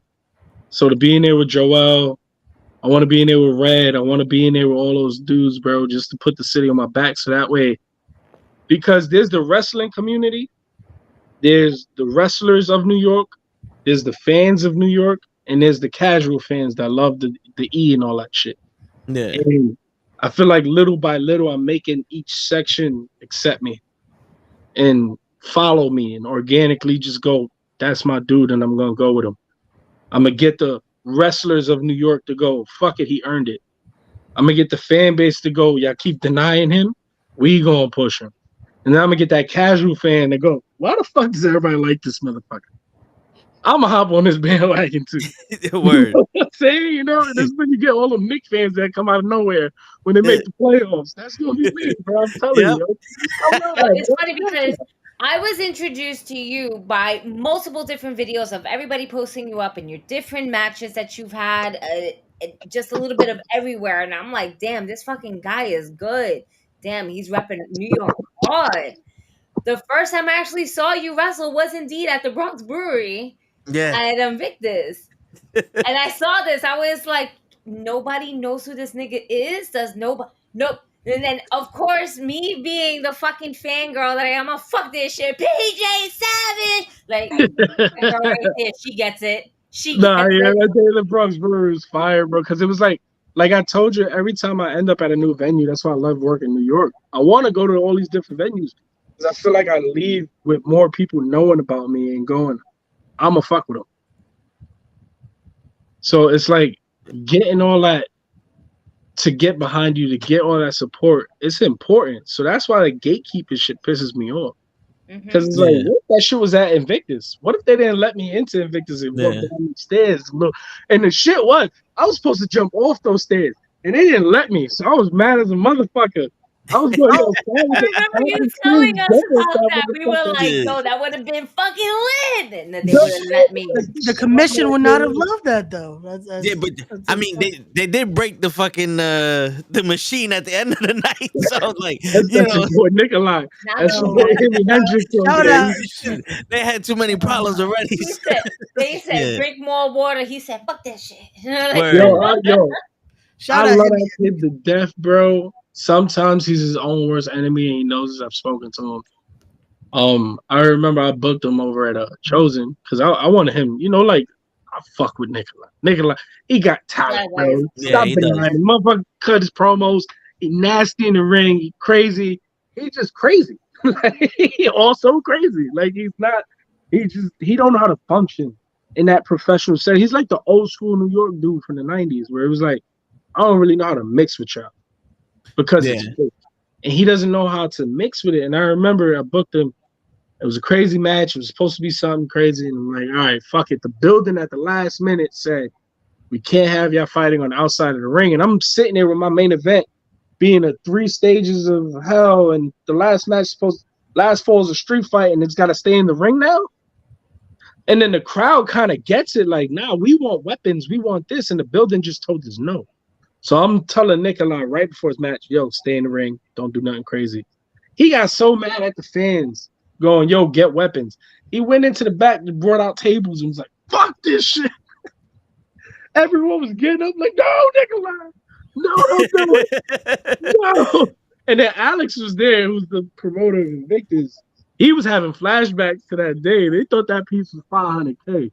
I kid you not. We was upstairs in the brewery going, yo, did he just bring a $500K machine? He's one of those dudes where you tell him no, and he's like, why not? Yeah, no, I feel you. And yo, that's another thing about New York. It's like we sitting here like, I don't know how to be fake. You know what I'm saying? And that's a big problem for most of these other people, because it's like you walk in there and already you disrupting the plans because everybody's kissing everybody's ass, and you're like, well, I don't know how to do that, but I'm gonna just do me. You know what I'm saying? You know what's crazy too, and I don't want to say too much on this because I'm gonna shed light on something that doesn't need to be shed. But just to touch upon it, I used to get heat from people close to me, going like, "PJ, you're too professional," because I was trained by Johnny Rods, and Johnny teaches you how to get to WWE. He doesn't teach you how to run on it. I think that's where I'm having my issues. Like, you put me in a WWE locker room. From what Johnny taught me, I feel like I'll be happy. I'll be safe there. Like I can fucking wait. I could swim with sharks. Yeah. Because of how he like taught me. But he didn't teach me how to be on the indies. I had to like fucking teach myself this shit. And I used to get flack from people close to me. Like, nah, you too pro, bro. You too pro. You too this. You too that. Like, it's almost like kissing ass, but it's not kissing ass. But like, still, bro, stop being pro. And it's like, well, I'm trying to train myself to get to that level because that's where I want to be. So I'm always gonna be pro. I'm always going to be the first one there and the last one to leave. I'm always going to be pro. You know, I'm always going to take pictures and do this and do that. But now it's like those same people that were telling me don't be pro is now kissing ass and snake me. And it's like, fuck, bro. Like, damn, that shit crazy. Like, this business, it really, like, flips on the fucking head, bro. It's like I'm watching motherfuckers that would say they would never kiss ass. And they on their knees, and it's fucking disgusting. And I'm like, yo, not me, bro. Fuck it, blackball me, bro. and that's crazy because I wanted to ask you a question on what you said before, where you said that I don't remember his name from what you said, but he said that he didn't feel special.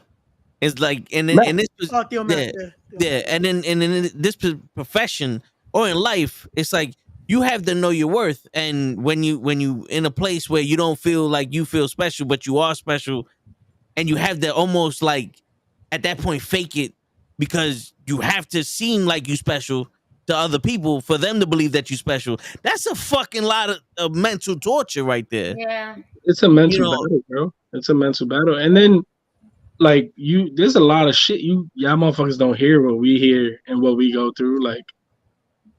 There's been rumblings of motherfuckers watching my promos at the Performance Center. And it's like, just call me, bro.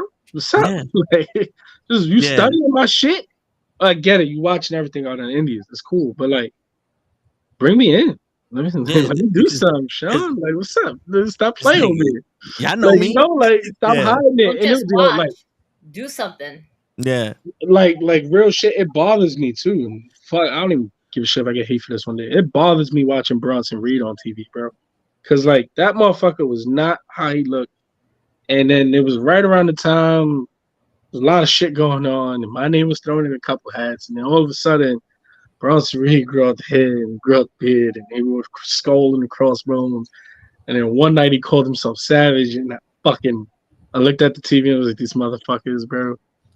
And I get it. He's New Zealand, so like you can go, and this is just me speculating, right? You go, all right, I like this PJ Savage character. I like it. It's real. This is dope. I like the look. What if I put it on somebody from New Zealand? So if we ever go, because they're worldwide.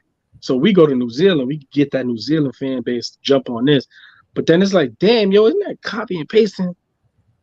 Like, fuck. Like, that's fuck you, bro. You know what's crazy too? And it's like being a wrestler too, like a lot of the things I don't see is like just the mental battle of us of like seeing shit and thinking it correlates with us. Yeah. When it don't.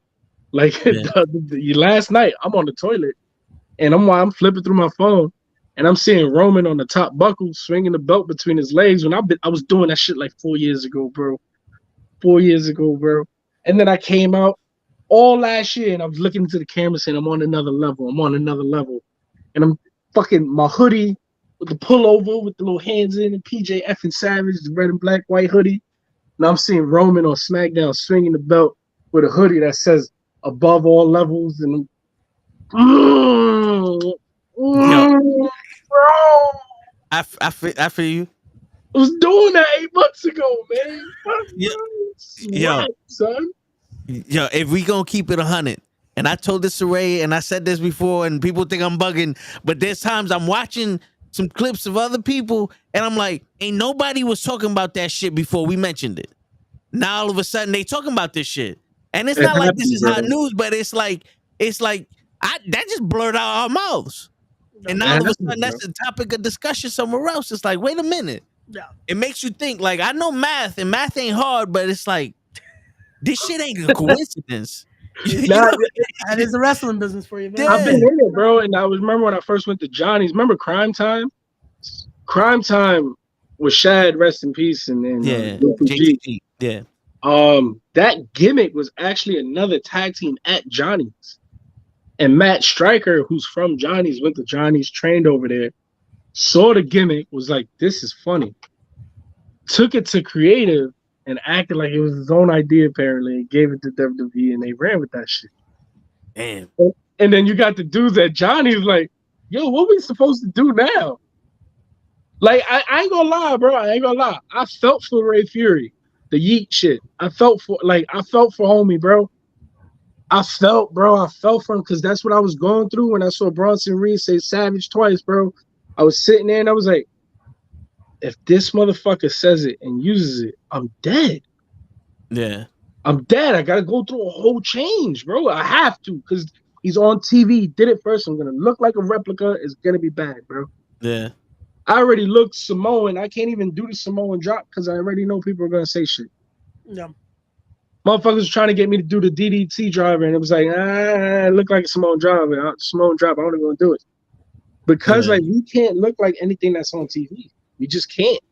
So it's like, but these motherfuckers can straight up just strip our whole gimmick, put it on somebody else, and go, fuck you, bro. Because it's like what Bernie Mac said. You can't tell a joke to a room full of comedians. Nope. I used to tell Prince Ahmed that shit. I used to stop showing these motherfuckers your moves. Stop posting shit. Yeah. Stop, bro. Because I remember I think it was a wrestler on AEW started doing half his moveset. I was like, no one was doing that shit before you, bro. I'm telling you. He do be pulling out some shit I ain't see before. So, that's the lucky thing about Ahmed. He continues to innovate, but it's like, damn. Like, he's the new Smiley. What Smiley was 3-4 years ago when Smiley was the innovator. And it's not that Smiley doesn't innovate no more. It's just Smiley that made up so much shit.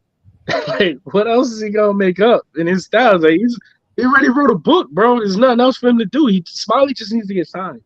Smiley needs to be put on TV and fucking be on TNA's new X Division and let Smiley run with that shit. Because Smiley would fucking thrive. But Ahmed is the innovator now.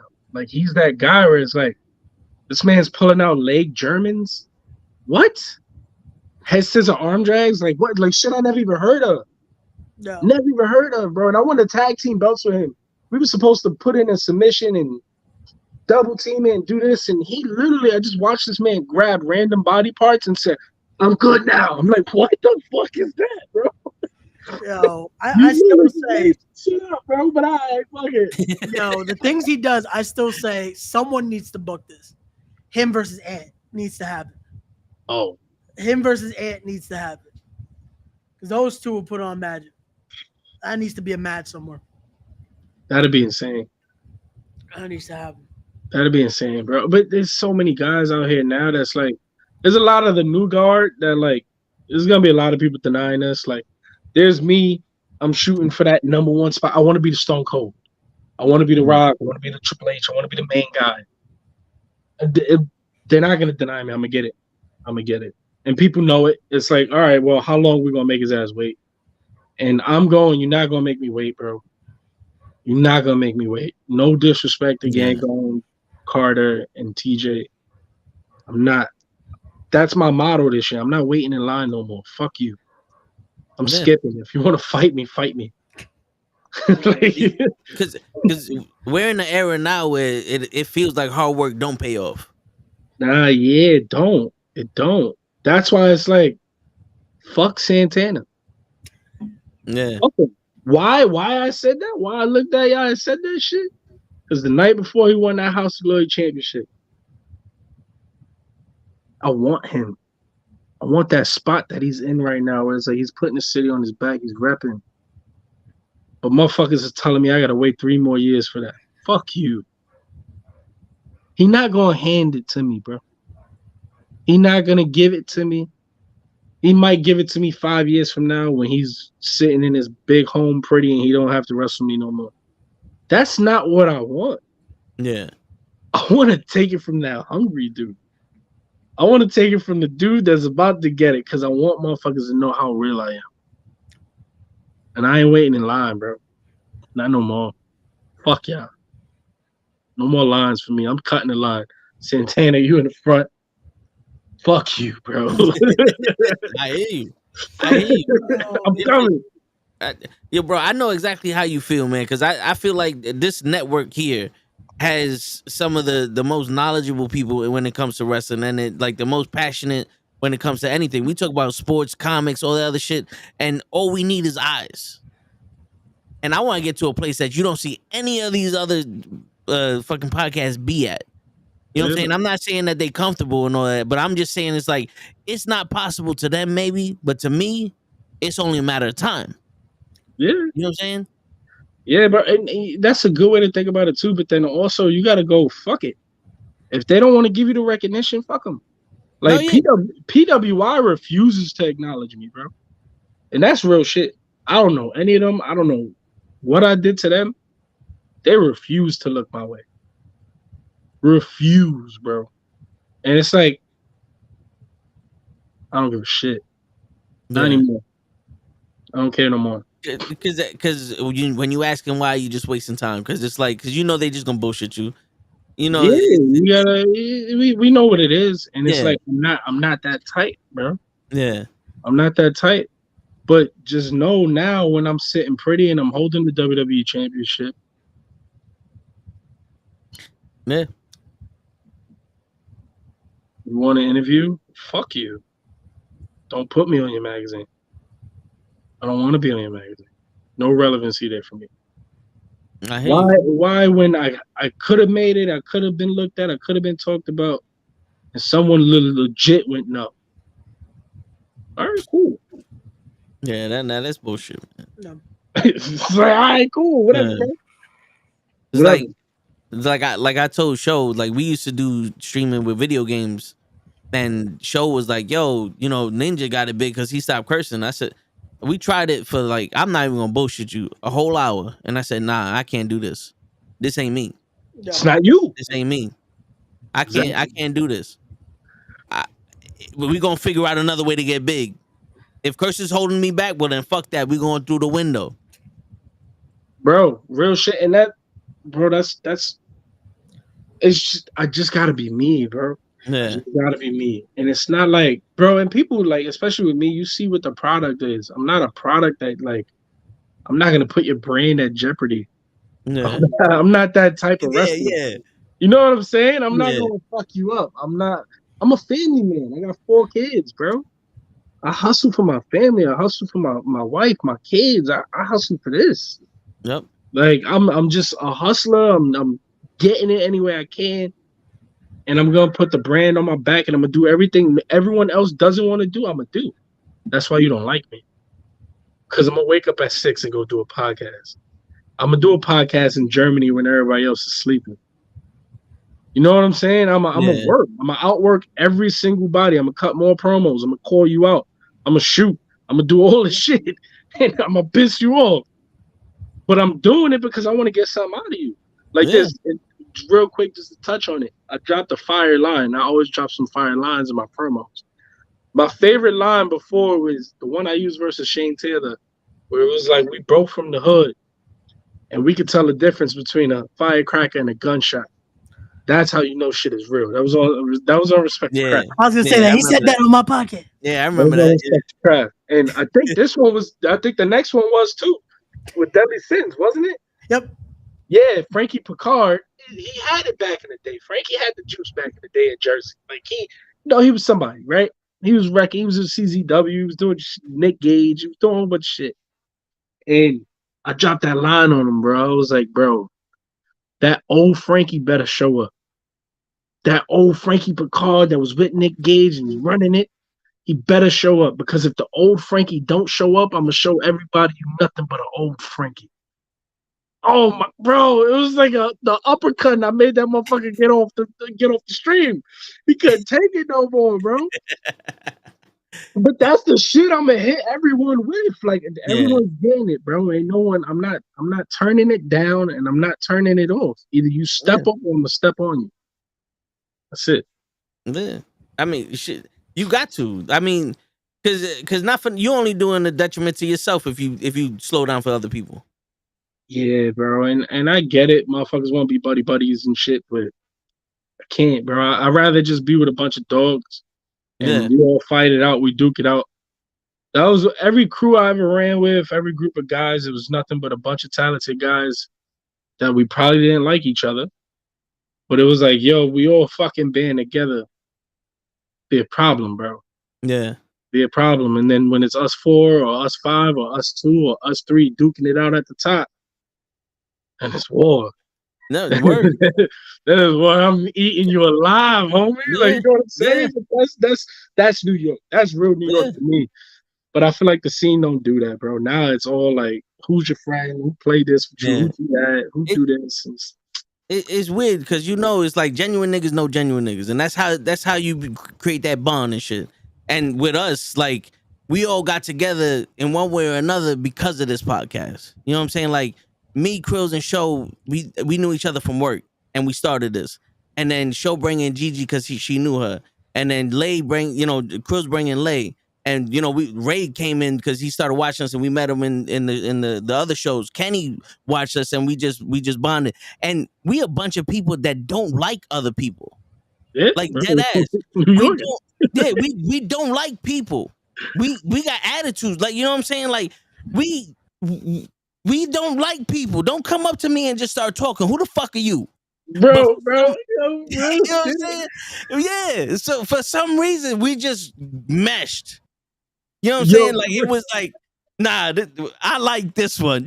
You know what I'm saying? We and I said this shit. It was like, we just a bunch of people don't like each other. That don't like people that just so happen to like each other. I was like, damn, we don't like each other too. Yeah, no, but you know what I'm saying? Like, that's our motto. We a bunch of people that don't like people that just so happen to like each other. Bro, I remember I went to a company, I'm not gonna say the name, they had me backstage doing shit, and I was sitting and somebody took a picture of me. And I was sitting down. Apparently, I had the meanest mug on the whole time, right? And this one for me is like, I don't want to be an extra, bro. Like, I know what I can do. Yeah. I know, like, if I walk through that curtain, bro, I know what I can do. So if motherfuckers got me on the sideline, I'm not happy. So like, you gonna get extra resting bitch face. You gonna you gonna get grumpy Harlem PJ who's like, get the fuck out my way. And they take a picture of me, and I'm just like, and I'm like, yo, that's how my face looked the whole night. They was like, yeah, bro, that's why no one talked to you. Fuck it. No, I feel because at one point you start contemplating, what the fuck am I doing here? Yeah, bro. You know, especially me, bro. Like, not for nothing, my girl sacrifices a lot, bro. Like at the drop of a dime, she's like, whatever you got to do, if it's work, you go. Like, this isn't a hobby to her, my kids, or nobody. So it's like at the drop of a dime, it works. Like right now, my son just peeked through the door. He's like, Dad, hurry up, you're gonna put me to sleep. But like, they sacrificing their time. They going to sleep later because Dad working. Yeah. And it's like, I'm not gonna log off and then go and get yelled at, have an argument. Nah, this is work. And they all understand that. So it's like, me going to these places and doing shit, it's like, fuck, bro. Like, you do sit there and you contemplate a little bit extra, like, yo, is this worth it? But then as a wrestler who's trying to make it, you got to get that shit out your head because like you have to do every single opportunity that can come out your way. But sometimes that real mentality creeps in, bro, and that shit'll fuck with you. And you like, damn, bro, this shit not worth it. Fuck these motherfuckers, bro. Yeah, nah, I hear you. Fuck them, bro. Fuck, I'm gonna build a ring outside. I'm gonna draw on all them. Fuck these motherfuckers, bro. Shit, nah, I hear you, bro. I hear you. I'm gonna come out the boat. You're like, yo, how much it costs to get a ring right now? I could do this shit. But it be like that sometimes. It's like, fuck. But hey, we still do it though. It's because we love this. Fuck it, bro. Fuck it. Oh man. Because at the end of the day, it's not really the companies, you know, that dictate whether you do this shit or not. It's you. Yeah. You know what I'm saying? Because as much as people want to fucking gatekeep and all that other shit, there's got to be someone else that sees it. There's got to be someone else that's like, yo, fuck all that bullshit. Let's get this nigga in here. You know what I'm saying? Yeah, and that, like, my goal this year is to wrestle 200 times. I want to have 200 matches this year. Last year I had I think it was 116. But like, no one knew. It was just like, I'm gonna let motherfuckers know I hit 200 this year. Fuck y'all. You know what I'm saying? Yeah, nah, I hear that. I was like, nah, we got this. We got this. I'm gonna be loud as hell when I hit 20, when I hit 30, when I hit 50, when I hit 60. I'll be loud as hell with it, bro. Oh, you so, but fuck it, bro. You gotta get it how you can get it. I'm gonna hit my 200 this year, and I'm gonna do everything I can to put pen to paper on that contract this year. Everything I can, bro. I'm gonna try to get noticed, and if that means facing Santana, facing Kingston, facing Samoa Joe, facing everybody I gotta face to get to where I get. And it's no particular company, bro. Yeah. Any company I walk into, I'm gonna make it the best wrestling company in the world, whether it's MLW, AEW, TNA, WWE, whatever company I walk into, I'm gonna sting that motherfucker if it ain't WWE. I'm gonna make people question this is the best company now because he's here, he's the lifer, he's this, he's loyal, but look what he's doing with the company. Watch, bro. If I ain't Hulk Hogan, I'm gonna be Sting. It's gonna be one or the other. Nah, I feel you. I'm gonna put it on my back, and it's gonna be this year, bro. Watch. Fuck my fucking words. Word. And fuck Joel Maximo. I'm gonna beat his ass. There you go. That's going to be this Saturday. Titan Championship Wrestling presents Monsoon, the 4-year anniversary. And again, what a match for the 4-year anniversary. Look at him with that pretty ass hair too. Like, that shit irks me. I'm out here with the Baron Corbin cut. This nigga out here looking like fucking Rico Suave and shit. Fuck, all right. Shit, you can only imagine how I feel about both of y'all. Shit, that's the part of the hair I can't grow, PJ. Bro, it took me 4 years to get this, bro. That's gonna be a match. You and Theo are definitely gonna kill it. But I want to talk a little bit about this one. Because just the video that alone that set this match up, how you get jumped at a bodega? Crazy. By this dude. Hamlet just got everybody. I still don't know what to call his sex slaves. I don't want to call it that. Just listen, bro, that's what I see. I'm back. It's his minions. It's his minions with the little Listen, I don't know. It's some fucking freak shit. I don't know. I got the feeling like, yo, they've been touching it inappropriately. You saw the video, bro. They tried to touch me. Yeah. Yo, I'm at the commentary booth like, yo, how did none of y'all try to help those guys that were out there with them? Yo, listen, like, yo, the fans Ray, you heard me? I was more concerned about getting that teddy bear, PJ. I don't know if you heard me, but your match that you had with him and when I was like, I need that bear, bro. That bear's not safe for him. I need that bear, bro. Bro, that shit crazy. But nah, with that whole shit though, that's like, I don't know, bro. But like, think about it, bro. Ain't no other wrestler out here doing what I'm doing. Yeah. Especially with that promo, bro. That Big Body Best promo. Ain't nobody doing what I'm doing with that, bro. It's real. Me coming up that J train like that, me walking past the Chinese spot with the 8-ball jacket, the Yankee fitted, the Tim's on. You can't fake that, bro. We're all bopping, fucking praying in the back. Yo, funny story about that. Funny story about that, right? So we filming. Me and Bess is trying to come up with something for me and him to talk. We're trying to figure out spots and shit. But Poppy wouldn't shut up. Like, he was just loud with it. He was loud as fuck. And then Bess goes, we need him in it. What if he prays for us, with us? I'm like, that sounds fire. Like, let's go do this. So we go to the Dominican dude. He's praying. He stops him. Bess is talking to him. Joel's talking. We setting the shit up, right? We tell the dude, yo, we're going to do this 1 minute. You talk for a little bit, 5-10 seconds, and then we're going to talk. Oh, okay, that ain't no problem. Yo, your man went on a 4-minute promo rant, bro. And no, we didn't stop him. We did not stop him, bro. He went off. I got the whole video. He went off for at least 4 minutes. 4 minutes. And that's why if you go back and watch the video, you see Bess interrupt and go, Papi, un momento. Yeah, you gotta stop them though, because they'll keep going. They'll give you the whole sermon. They'll give. But he kept going though. He said, "Papi, un momento." I got it. Yo, shit, you see me turn because I'm breaking. I couldn't hold it. I'm breaking. I turn my head. I go behind Bess because I'm breaking. I'm like, oh my god, he didn't stop. He keeps going. That shit, we were standing there for 4 minutes, bro. And that's why, like, oh, man, I had more to say, but I couldn't say it. I was just like, yo, Big Body Savage. PJ, there was a reason I kept leaving because you kept talking about him. And I can't let you talk about Theo without bringing him in the building. So, ladies and gentlemen, I bring to you my Theo because you got to expect the unexpected. One half of the legendary SAT. Joel Maximo in the building. Hey. What's going on, Hey, guys. What's up, guys? Wrestling, you mention somebody's name too many times and they start coming on out. Ain't that some shit? I keep telling PJ to stop saying Beetlejuice, Beetlejuice, Beetlejuice. I was like, nah, you can't talk about my deal like that. I'm just sending the link. Yeah, I just wanted to jump into to say thank you for letting me on. Keep doing what y'all doing, man. It's gonna be an amazing year, 2024. And I'm doing this match for PJ. I mean, I'm gonna give him my all. It's my first singles match in like a very fucking long time.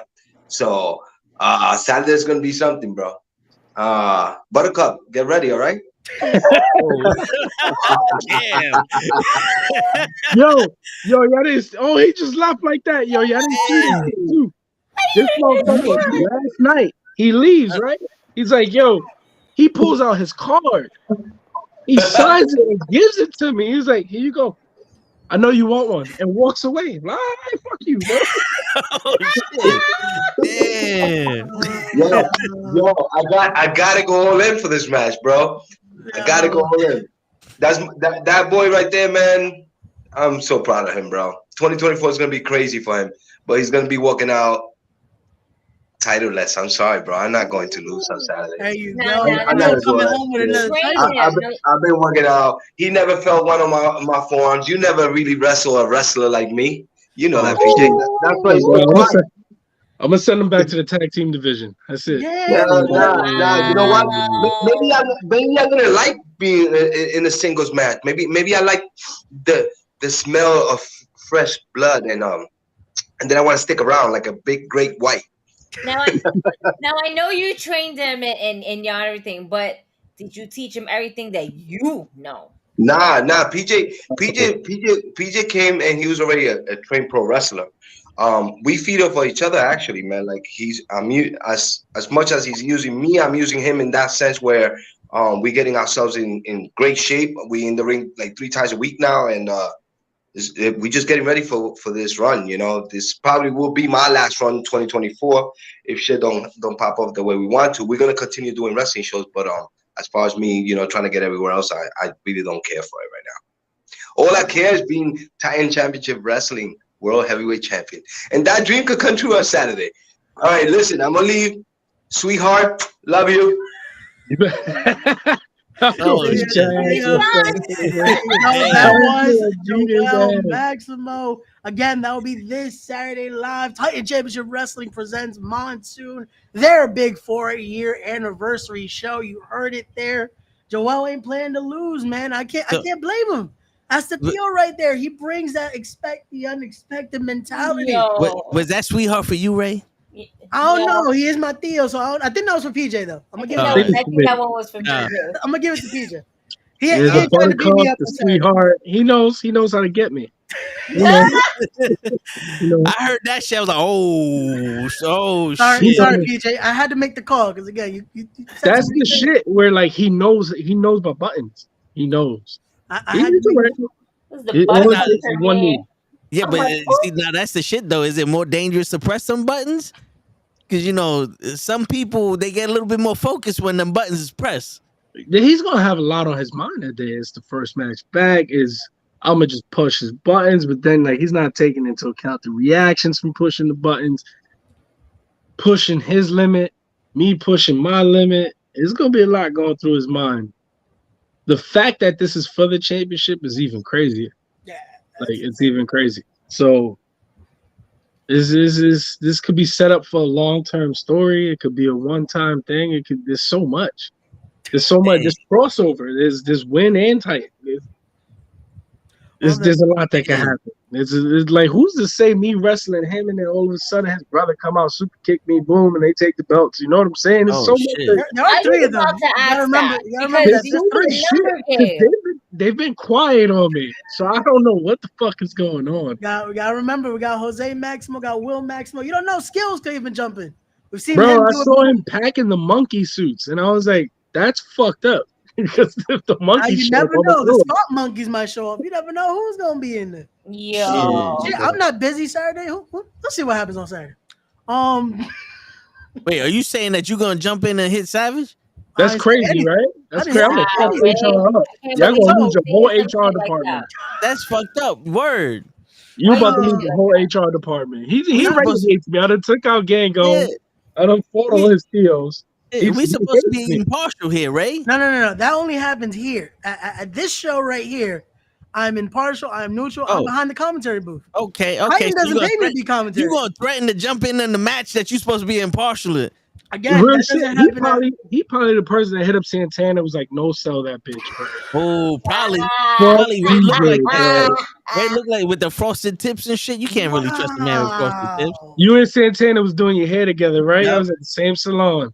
Damn, that's fucked up. Same one. No wonder you wasn't on that fucking Friday show with me a couple weeks ago. That makes sense. We figured it out now. We fucking figured it out. I'm tips. And then he had the audacity to say he was out for dinner. Word, right? I was though. Mm-hmm. He took you out to dinner too after y'all did your hair. Damn, son. Best friend. I don't know what he do. He just wet his curls. That's what he do. Oh man. Shit. But yo, PJ, after you beat him and retain the title, are y'all gonna be able to coexist and train in the same building, or is he gonna be salty? What you think? Or is he gonna be able to make it to the next training? Because damn, don't hurt Theo. Everything's on the table though, bro. This man, I'm not holding back. He knows that. That's why he's pressing buttons. I'm not holding back. Main event, PJ Savage is a different animal, bro. and then heavyweight champion main event PJ Savage. Whoa, bro, like yeah, you don't understand. I take it to another level. Fuck Roman. I take it to another level. It's my shit, bro. Fuck that motherfucker. Oh shit. Fuck. You know what's even more fucked up? Right there is my son's little wall. He got a picture of Roman is just staring at. Fuck you. Damn. Chief. He's the one guy in this business I want. I want him because he's the best. I want Roman. I want him. I hear you. But you know what, though?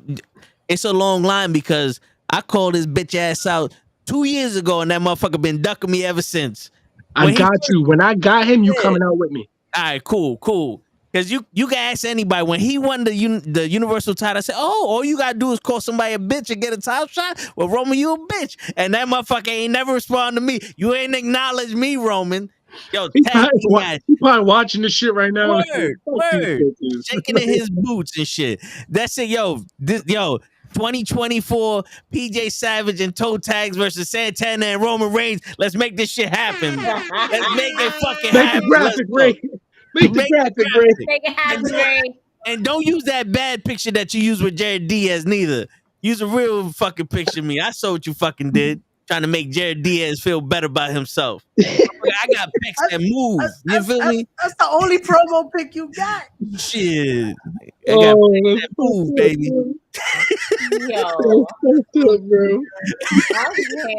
This nigga. Shit. Oh shit. Yo, but let me get the fuck out of here, bro. Yo, bro, it's a pleasure always. Thank you so much. Thank you so much, PJ, for joining us. We appreciate you already it. know what it is. Yo, whenever y'all guys want me back on, whenever I got some breaking news, I'm gonna slide it to y'all. I'm just waiting for some shit to get confirmed. Once it gets confirmed, I'm gonna slide it over to y'all. We're gonna handle some business. We're gonna do some definitely. Appreciate you. Yo, thank you and your family for coming on here and them, putting up with you being on late and all that other stuff. Luke is about to wrestle me right now. It's the same when we pull up to my building, we go one more match. PJ, I got one more thing to do. Is they're gonna wrestle me. Yo, do you want to do anything, promote anything right before you head on out? Let the people know where they can find you at and all that other fun stuff if they're not following you already because they're fucking idiots. Yeah, for real. Just go check out everything PJ Savage, Instagram, Twitter, TikTok. Check out everything at PJ Savage _. Subscribe to the YouTube channel. Go check that out. We're going to have mad vlogs coming out this year on my journey to 200. So you're going to see that whole journey going over there. And then the merch is going to be available for pre-order next week. So stay tuned, man. Stay tuned. We got way more New York shit coming out too, man. And check out everything Titan, everything Win, everything Invictus Pro Wrestling. And you might see me somewhere else very soon. So it's going to be dope, man. We got some surprises this month. So it's going to be dope. It's gonna be dope. I got 2 unannounced things this month where I'm just gonna pop up. No one's gonna expect it. So just keep your eyes out. It's gonna be dope. Nice. There you go. Thank you again, PJ. This was a blast. Yes. And Ray, can you say his name fucking correctly? I'll say it once, just to please him. So that way he knows I'm neutral. I'm not just picking sides with the Theo. But ladies and gentlemen, we have been joined once again by the current reigning and defending TCW and Funhouse Wrestling heavyweight champion, PJ fucking Savage. Hey, he said it was some bass in his voice. Word. Like he was ordering some chicken. Word. Me is that 3-piece. Don't forget the egg roll. That's right. He said that shit like he was at a Kennedy's just now. Yeah, I appreciate y'all having me on, bro. Thank you, PJ. We appreciate you. Appreciate you, GG. Tell you already know what it is. Ray, tell Santana I said, fuck you. Word. Please, bro. Peace, bro. All right. That was fun. God. Word. Ladies and gentlemen, PJ fucking Savage. Yes. That was great. That was so fun. Oh man, I wish I was here for the majority of it, but mom mode. all Yeah. good. It's all good. Oh, did you catch the 6 questions, or did you just tuned it on just to catch me say that you was slipping? No, so I initially what I did was because I wasn't gonna jump on when my kid was in the shower because I knew the minute I jumped on, not even 5 minutes we get to talk, I'm gonna hear mom. So I wasn't gonna do that. So what I did was I actually started watching it from the beginning, skipped the whole, 50-minute intro first. Yeah. And then we got into it and I was like, all right, cool, listening. I'm like, wait, did this asshole just this motherfucker? What happened? Toes being an asshole. Can I curse him out? No, not today. Not today. But it's the new year. Not today. I did say don't tell Gigi. So you gotta not tell yourself neither. Bro, you said it on the air. Do you forget that this button over here, it says live?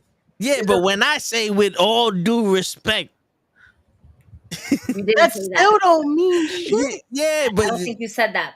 I didn't say that. But when I say don't tell Gigi, you didn't say even that. if Gigi, You said, Gigi is the new head of PR talent, which I didn't even fucking know. All right, talent relations. All right, How is the job title? We discussed this in the group chat. I was like, ha he he, and then he kind of officially announced this is here. All right, you're the only one that gets talent to talk back to them. No clue. Okay, and then you're like, nah, but she's slipping because she ain't even here. After I already told him in the group chat, I'm going to be late. Why? Mom life. Okay.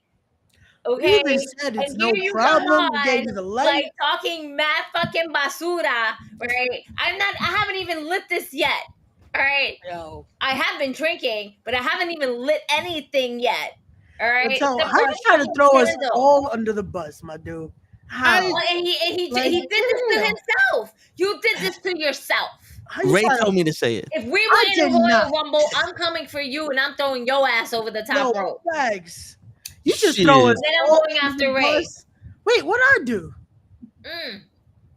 You know what you did? What did I do? Yeah. I have done what you nothing. did. I have done nothing. Mm-hmm. All right. What did I do? Oh shit! Here we go. Oh, she died. I'm all right. Smoker's cough. You know what you did. But if you don't remember what you did, let me go ahead and remind you. Word.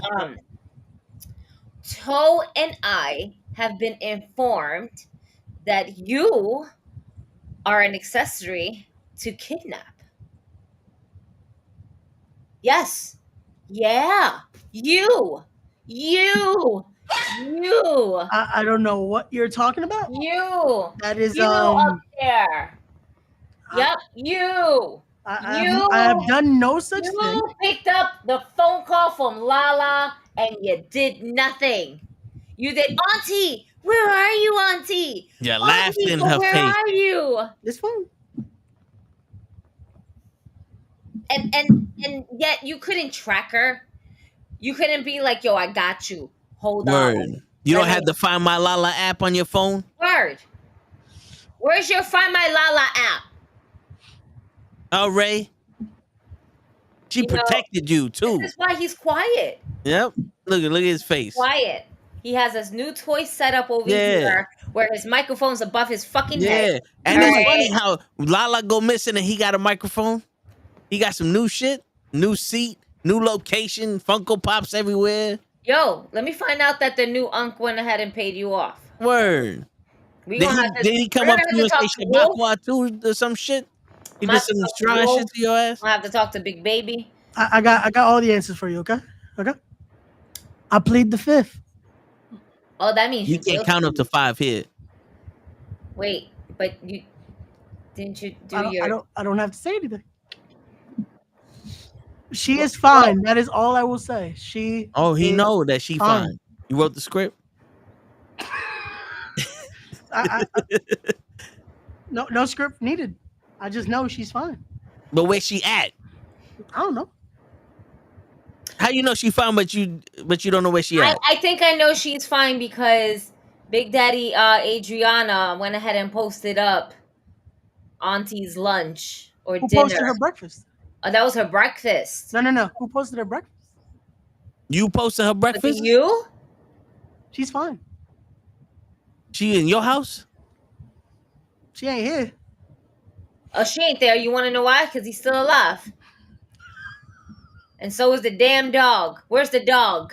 Word. haven't heard the dog peep all day. Yep. Are they holding your dog hostage? Is that why you're working with them?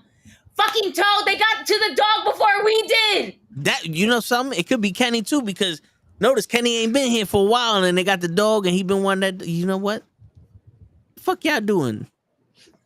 The dog is all right. She's sleeping. Chill. Mm-hmm. She been sleeping for 5 hours. Kenny's been doing a lot of dad stuff, all right? Baseball, basketball, football, pro wrestling. He got a lot on his plate right now, okay? Thanks. Also, he's doing his own podcast. Shout out to Kenny.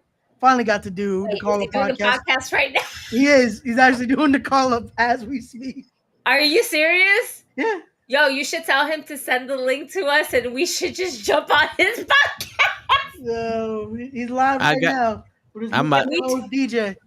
Shout out to DJ and Kenny. They're doing the call up podcast. We're about to invade one of these days. We're gonna tell him, send the link to us. We're going to invade, like it's NWO all over again. Oh, look at that! Look at them! Look at them! They got the network logo watching us. But there's the Knucklehead Network. Yo, we watching you. They're coming now. We're about to get off. Until you tell me, do you have any more winners and losers, or is it? We see you. We are watching you. Look, my man DJ got mad uncomfortable right now. What happened? Look at oh shit! They caught us. We see you. So do you have any more winners and No, losers? don't ask him again. No, that did it for me. Ask no questions. Oh no. Yeah, no, that we covered who I want. I guess I covered all of mine too. Yeah, we see you. But I'm ready for some now you pulled out a new hat too. I ain't never seen that hat before. I'm kind of wondering. Here's the thing. I'm kind of wondering who this is. And he said, "Don't ask no questions. We see you, but they're actually on right now. They're supposed to be interviewing someone right now. We see you. Oh, and here comes Ray. So now Ray is on here. So I'm okay. So it really is Toe and Ray. Look at they get scared. We see you, Tom. We see you. Because I'm like, wait a minute. You guys are supposed to be we live. We see you. Okay, so they're live on the. So they're trying to get us to go live with their interview. Oh, and here comes Gigi. I can't believe you're doing. Gigi, you already went viral. Okay, every YouTube video I keep seeing where they say Tony Khan is crazy. They show your clip of exactly. Oh, with Tony Khan, okay? That video went viral with her daughter meeting Tony Khan. Wait, don't be sweet talking Gigi. She goes again with the we see you. That's gonna be the number one thing that everyone's gonna say now is that we see you, and that in code 6.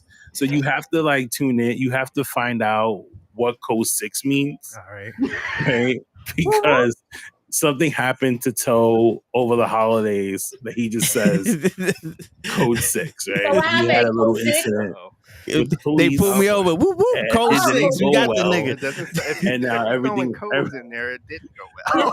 Everything is code 6 to him. Yo, you gotta do the woo woo before you say code 6. Yeah, woo woo. This was a really good episode though, because we covered all of our winners and losers. We weren't there. We still got That's it. We get everywhere. We everywhere on Friday night. Shit. There's nothing going on this weekend that we know of. But loud, Kenny. Somebody's gonna say something. Somebody's gonna tweet out something. We'll talk about it next week. He's trying to be all professional. Don't see how whip. I had to do the whole sound. It all goes together. Oh man. DJ, anything you want to plug before we get out of here? No, don't start plugging now. Make sure. Where you going? We see you. Watching all of the Knucklehead Network. No plugs. We see you. Raw. I need to jump in on one of those. Like, you Wait, guys I are was trying to jump on the Raw. Watch him. But that's the thing, though. What's his name? DJ? Yeah. It's Yeah, like sometimes DJ. when I'm watching, DJ. We gonna I'm send getting what's like, you know, I almost don't watch because the I don't link. watch what comes on over here. Yo, send DJ the link. Before Word. DJ, let's steal him from like the only thing Kenny. that comes on is Word. Right. everything else, like you guys have seen it, like you know. So, see, we're gonna send you that link. We're gonna send you the link. Oh, they just gonna fuck By the what way, I said. well, I can't. I say late, but for late for us, it's like midnight. Sometimes they go on to like 1 in the morning, but 1 in the morning to you is like 9 o'clock at night. Summertime, the sun is you Right. probably still see the sun at night. But yeah, this was a really good episode, and now we had the invasion here. Kenny, we're taking DJ from you. That's completely fine. DJ can go wherever he wants. I'm sorry, DJ. Look at Kenny over here trying to act professional. right now. I'm sorry. And that, you know what? And that is true. So as I end this program here, Kenny's as we trying end to the act all program here, professional let's shit. just say because he, Toe goes and says we never stop, which is true. So the Knucklehead Network, we have shows every single day. You can catch us on Mondays, you can catch them on Tuesdays, Wednesdays, Thursdays, Friday, and Saturday. Told him. It's crazy. The only time Kenny, also, you gonna pull the nigga out of me real quick. Kenny, you're not this professional. I'm trying to be. That's the thing. I'm trying to be. So I'm not cursing enough. Okay, That's what it it's is. just because I don't use that many cuss words. Can you, like, I mean, you heard Tommy. Let it fly. Don't worry about it. Yeah. Okay. But for the most part, like the only time you don't see a Knucklehead show is on a Sunday. Okay. Which we starting to do Sunday shows too. Tried it, but it doesn't We're work doing out. Sunday shows. because I said, we all no, have we starting different Sunday things we have to Yeah, do. we about to Maybe do after we the doing a Sunday Sunday show. show now. Yeah. Yo, this is hilarious. Sunday And show. it does Invasion is become a little too real. much because like Toe really gets into it. So it's Ladies and like, Damn, gentlemen. Toe, you really get into it. Yeah, maybe It's your you know fault. we could probably if the Knuckleheads agree and like maybe like something like say after the Royal Rumble. I'm pretty sure that's I going to just be said my heart's an now. emotional night because something we're is going doing to happen. it. We're doing a Sunday show now. Oh man, this is the greatest chat of all time. You're welcome. Yeah, this is great. Oh, Okay, man. this is All right, you so- guys should have showed up early. This is fun. No, Exactly, right? All right. So from DJ and Kenny, thank you for listening.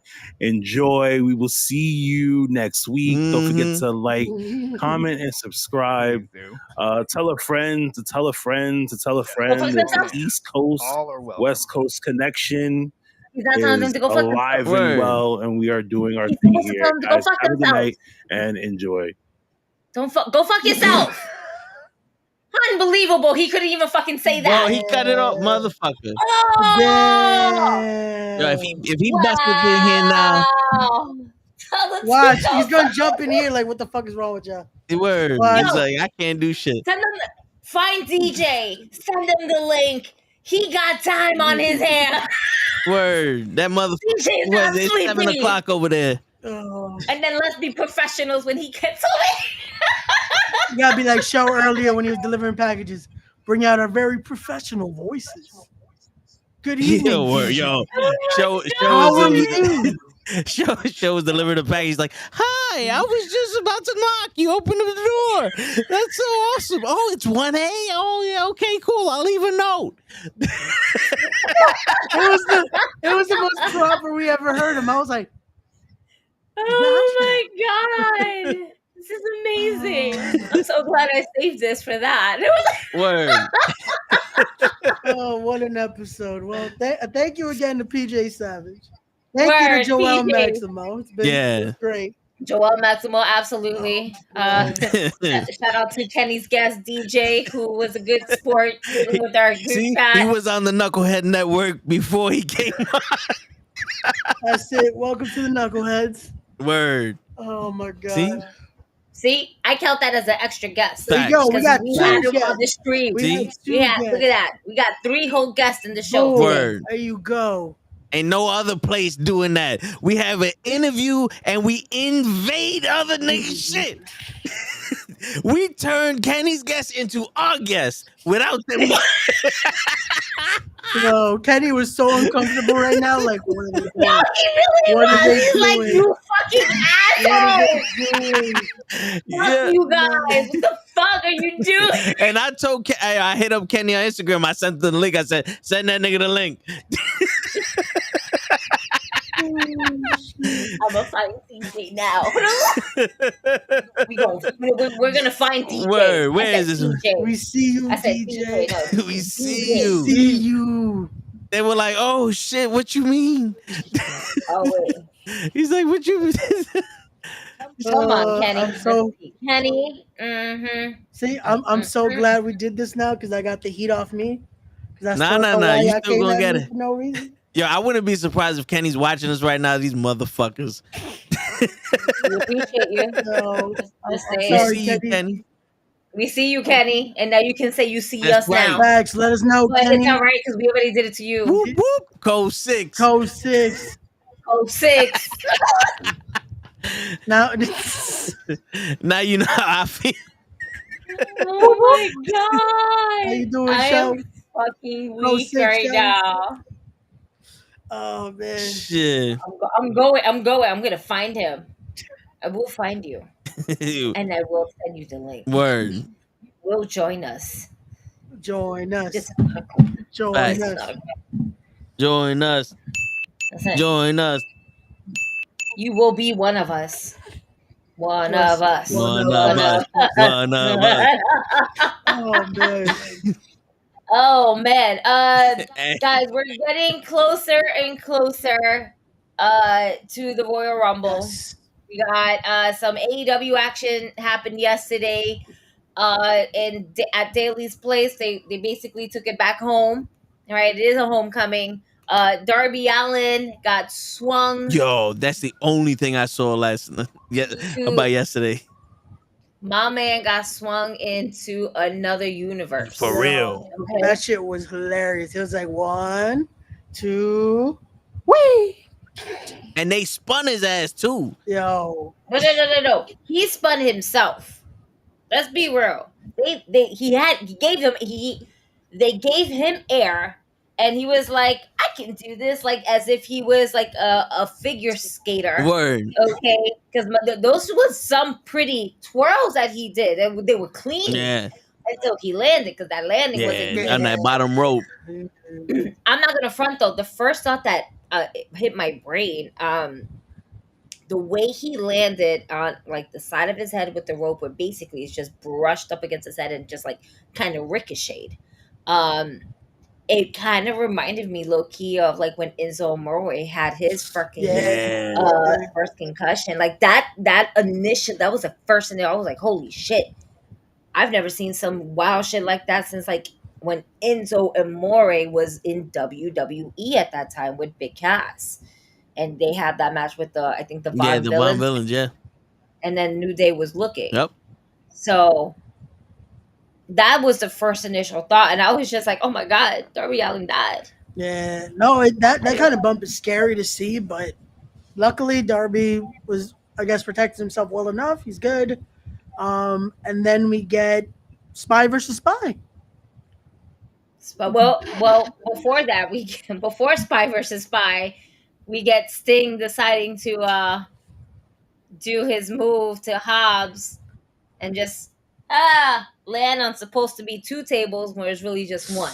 Yeah, Sting gotta stop taking these crazy bumps. Sting is like, I'm almost done. Fuck it. Time to go balls out. If Flair can do it, Sting can do it. At this point, I feel like Sting chose to take that 630.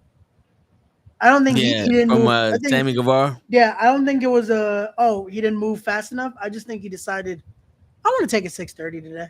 Yeah. I think Sammy's safe enough. Oh, you know what? He probably was like, yo, this is a comfortable table. Bow. Oh, shit. Call me sleep. Code 6, they got me. Code 6, they got me. 6:30, you got me. One time it was code 6:30. That's what it was. Word. Oh, 6:30. I'm weak. So here's the thing. This is the what I didn't, I guess you can say so much like about it. It's homecoming. You're gonna want to give that rub to those people, and they made a big thing about, Brody Lee. Mm-hmm. I get we're doing our dedications to Brody Lee, as we should. Never should go, without it, especially at the Daily's place. But when you book two individuals in two different matches, and we know who we're talking about. We're talking about Preston, and we're talking about Anna Jay. Yeah. If they book them with a tag team, not even a singular match, not a singles match, nothing, a tag team, you know that tag team is going to go over. Yeah. Especially when they're the only ones that were wearing Brody Lee merch. And it's like, we didn't need these matches. This didn't add up to the stories. For me, I feel like being at the show last week, we didn't add that much to the stories either, because we were still having people taken off and whatever the case may be. Yeah.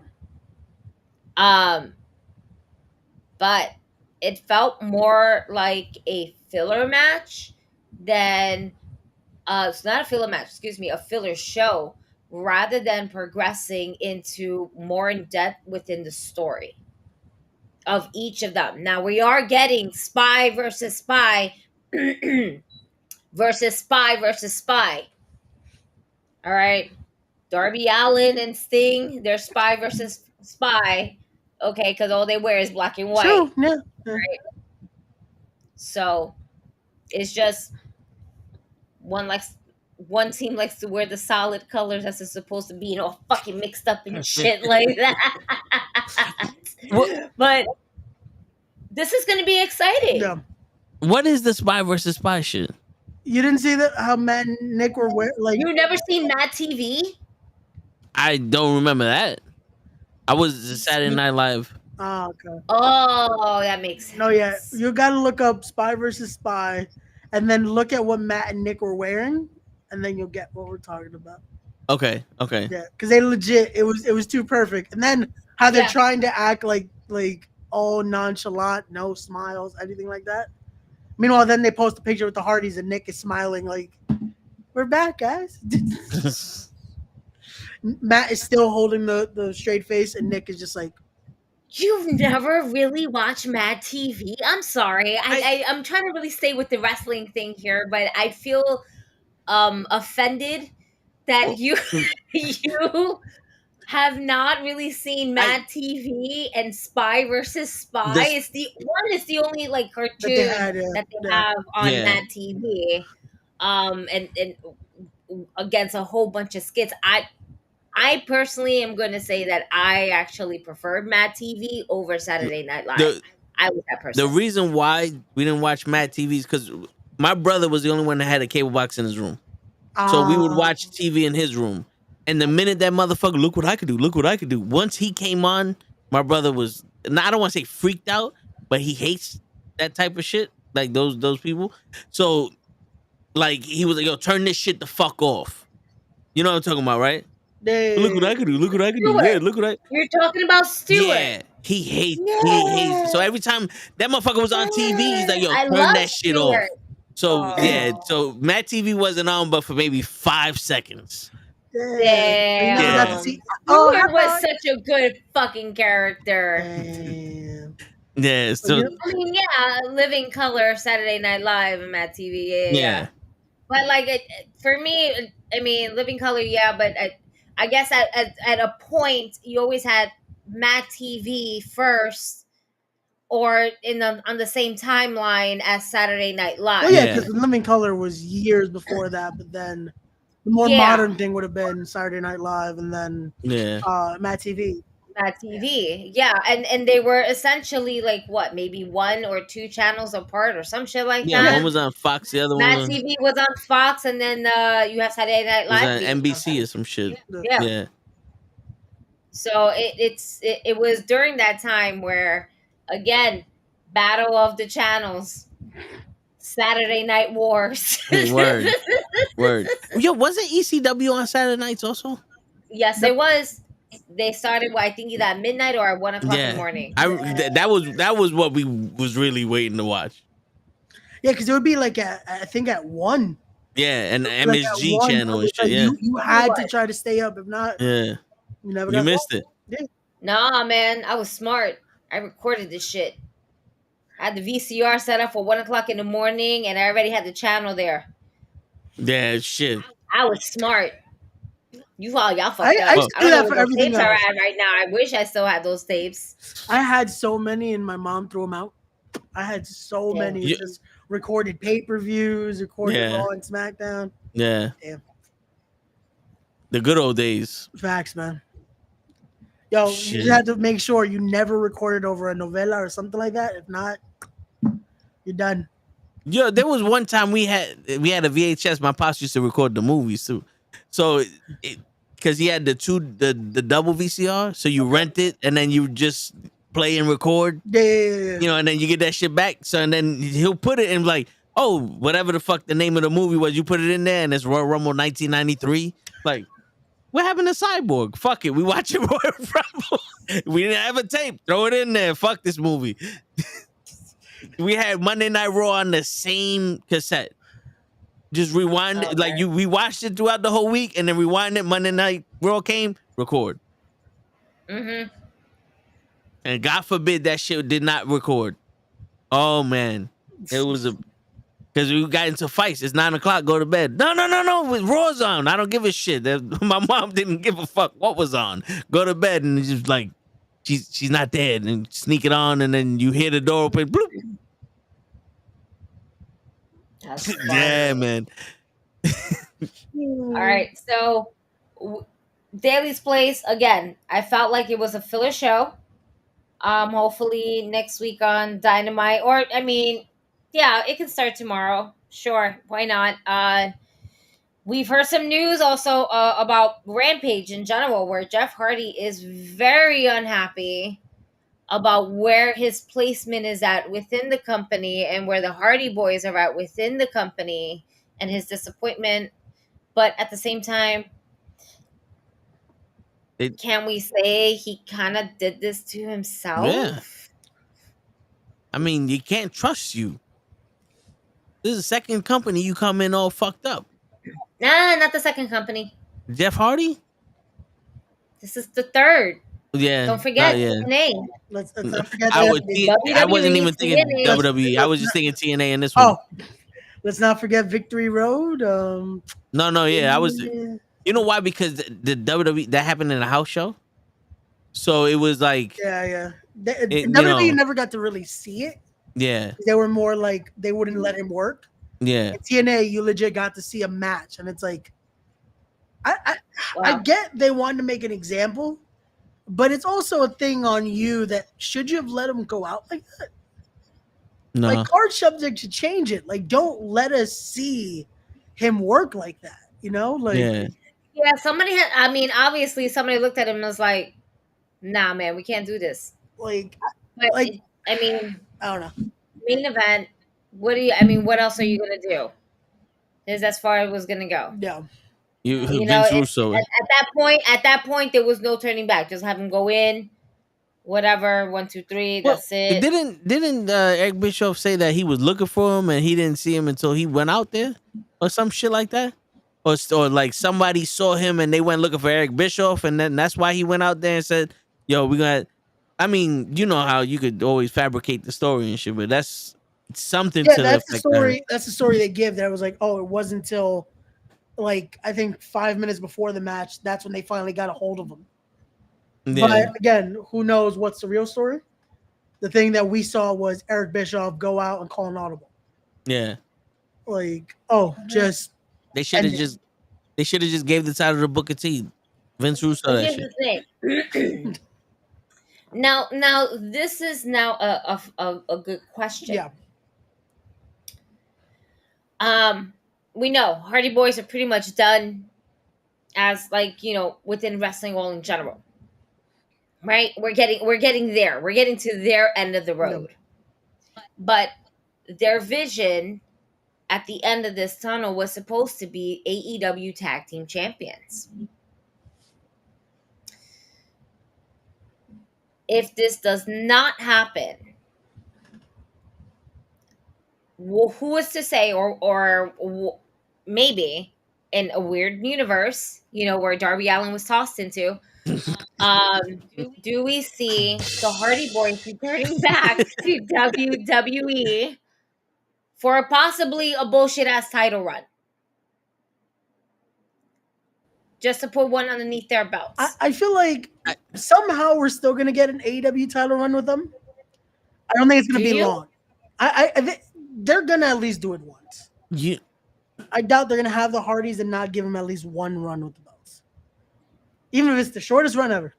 I can't even tell you who the tag team champions are in AEW. Ricky Starks and Big Bill. Shit. Oh wait, they're the AEW. Yeah. You know, I was thinking ROH of the United Kingdom as well, because they showcase them more than what they actually do with AEW. Yeah. I don't even know where they're going with that. Are they trying to wait until Omega gets healed because isn't Omega hurt?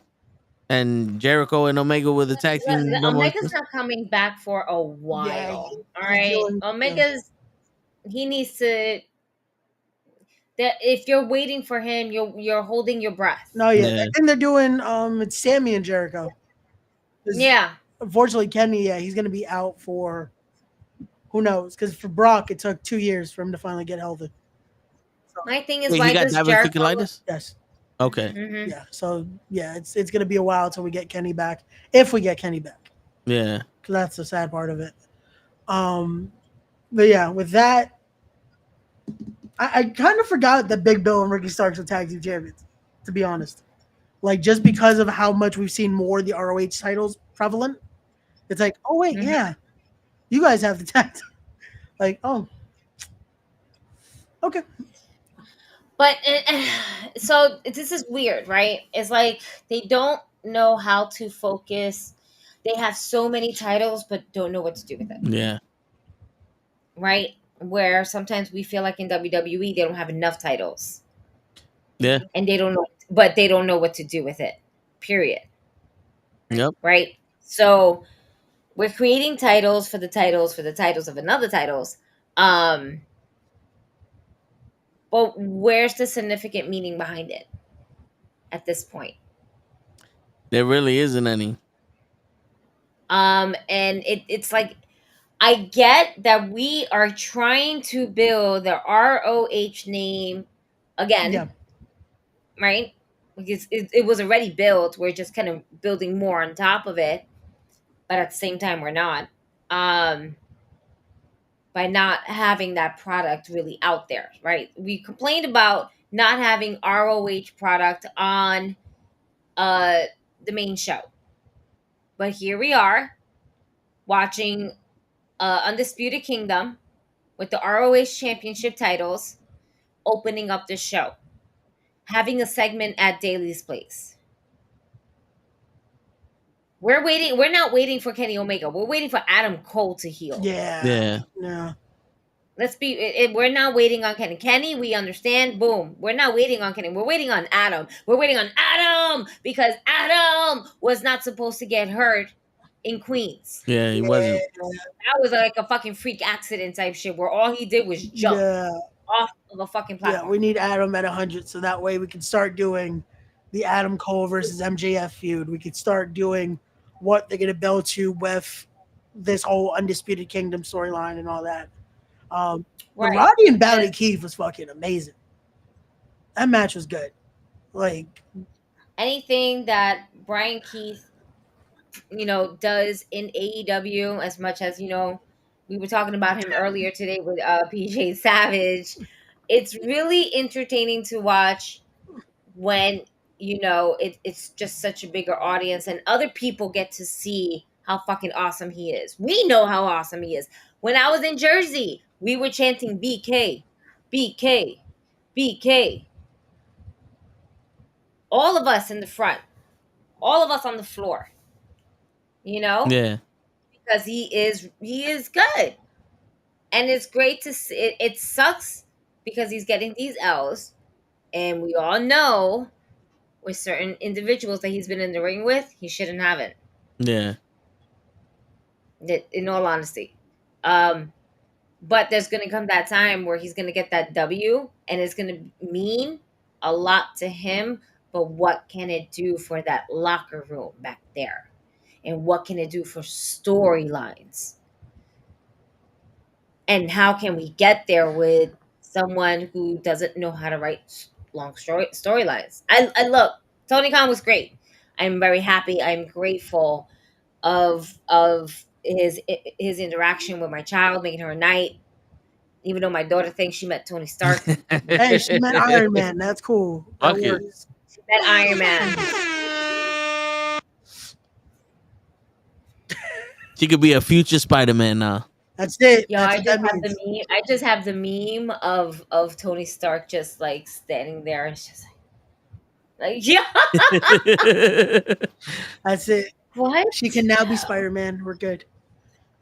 Word. So the thing is though, we gotta write longer storylines. Yeah. And something that's gonna be meaningful. Guess what? If Adam did not break his fucking ankle, I promise you that where we're at right now with this whole devil skit possibly would have been already over within the next 2 to 3 weeks had he not had breaking his foot. Yeah. I feel like they definitely would have done it quicker. We would have gotten to the reveal. We would have gotten to it. Yeah, we would have gotten to the reveal quicker. We possibly would have been setting up now for the match instead of, well, now we're gonna play off MJF is gone for a bit. Which I don't like. I don't know if I said this last week or the last time we spoke. I don't like the fact that my man loses and then quits. You know what I'm saying? Like, that's some pussy shit. Like, now they kind of have to, just because now we have to take him away. Yeah, I get it, but they could have jumped him and like he just was off because he got hurt or whatever. He just decided to not. Should have played it as almost like he's emotionally, you know what I'm saying? That's what they should have done. Like he's heartbroken, because him just quitting. Right, it's not that he's quitting. It's the fact that his contract was up. He didn't quit. The contract was up as of January 1st, 2024. But that was that's real. His real contract is up. But what he said. Right, what he said. This is the beginning of this whole thing. So let's be real. The beginning of the whole thing, how it actually started, the bidding wars, that was essentially true. Yes, his contract was going to end January 1st, 2024. That was a legitimate thing. All right, that didn't change.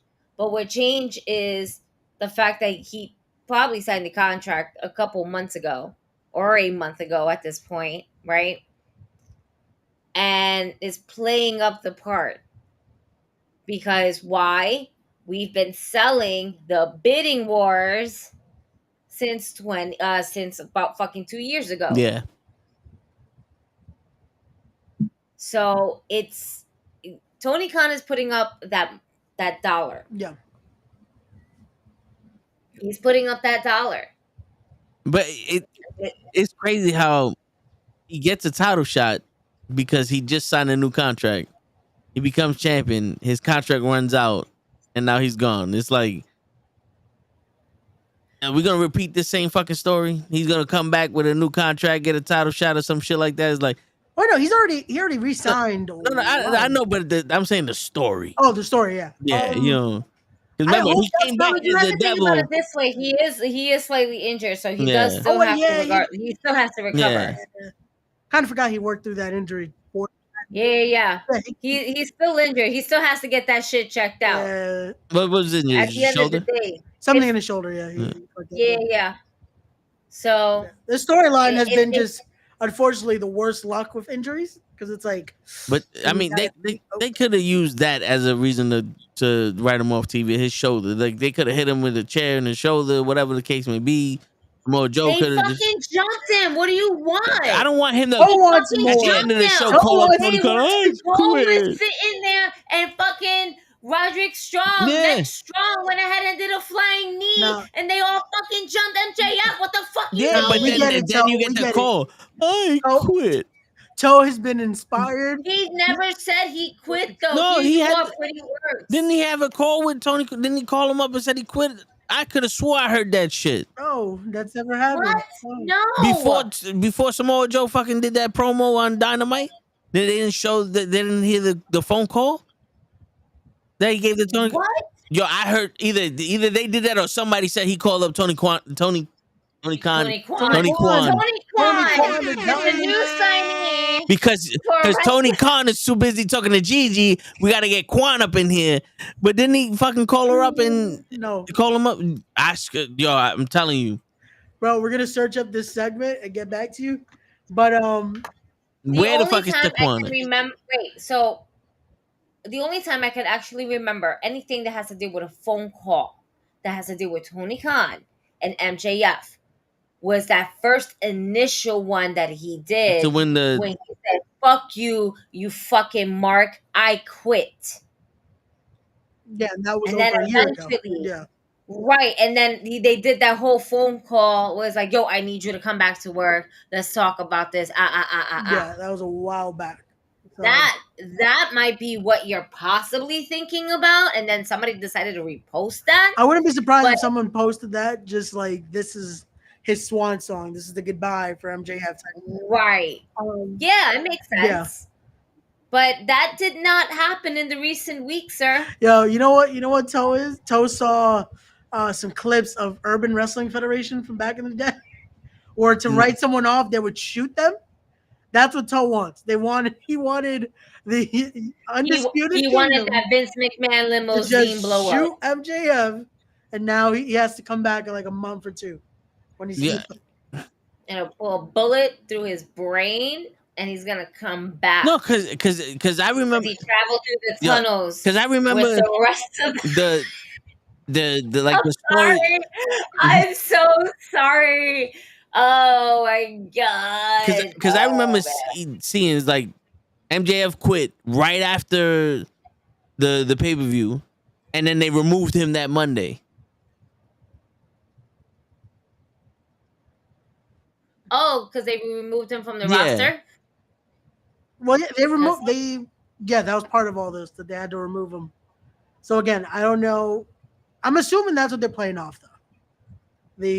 His contract was up, so because that's the story they want to tell you. That's just been. I would not be surprised story if he shows up the week after the Rumble. Just like, you thought I was gonna show up in Orlando. I would not be surprised if that week after, that Dynamite after, that's when MJF shows up. Yeah. Because people are going to expect, he's gone, so he's going to the WWE. And Rumble's right around the corner. Yeah, Why not wait an additional couple of weeks?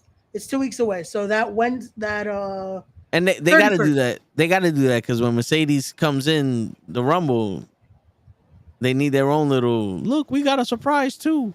Yeah. Tony Khan can't make an announcement on it. No, they're still gonna promote it somehow. That's that same Saturday. It's gonna be like Tony Khan will be making an announcement this week on Dynamite. So let's play. All right, Darby, different universe. Okay. This is like a multiverse, but it's Darby because he took us there. Darby took us to this universe when he flipped. That's what happened. Darby, different universe. He flipped to World 3. World 3 now. Twirling and twirling and twirling. We're in different universes over here. So let's just say we're watching the Rumble. number 27 comes on. Oh no, you know what? Fuck it. Let's say 30. Why not? For shits and gigs. MJF music hits. At the Rumble. I think the place will explode or the internet will explode. I think the internet first. Because the place is gonna take a second to be like, who's this guy? Yeah. Oh, okay. Do you think? What if they take like the same song, right? Master it into their own way. It's still gonna take a minute, just because they did, just like it did for AJ.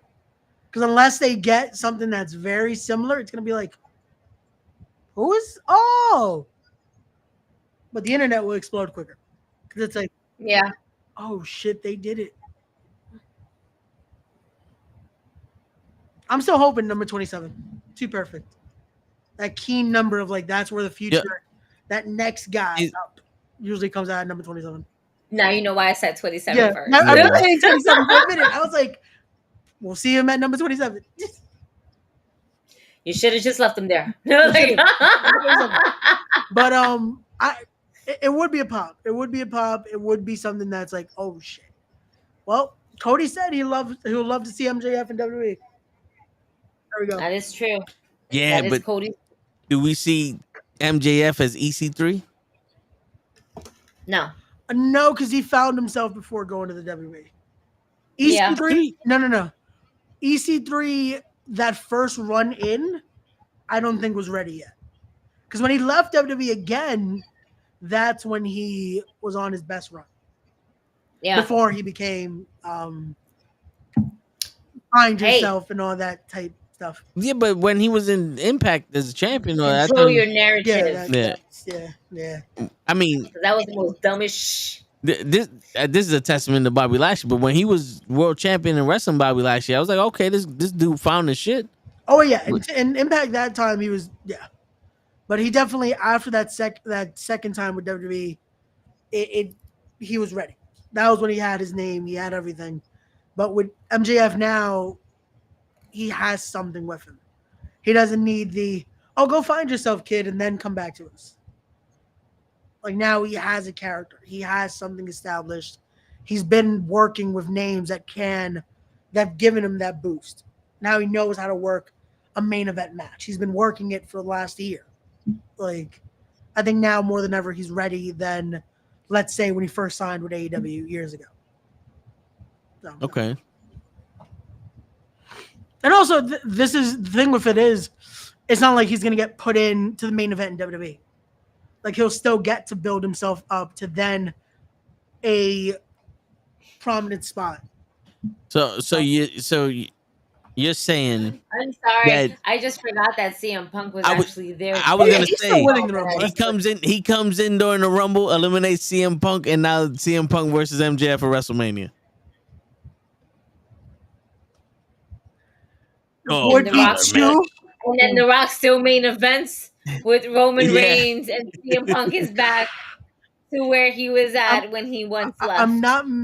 The worst part is it would be too perfect.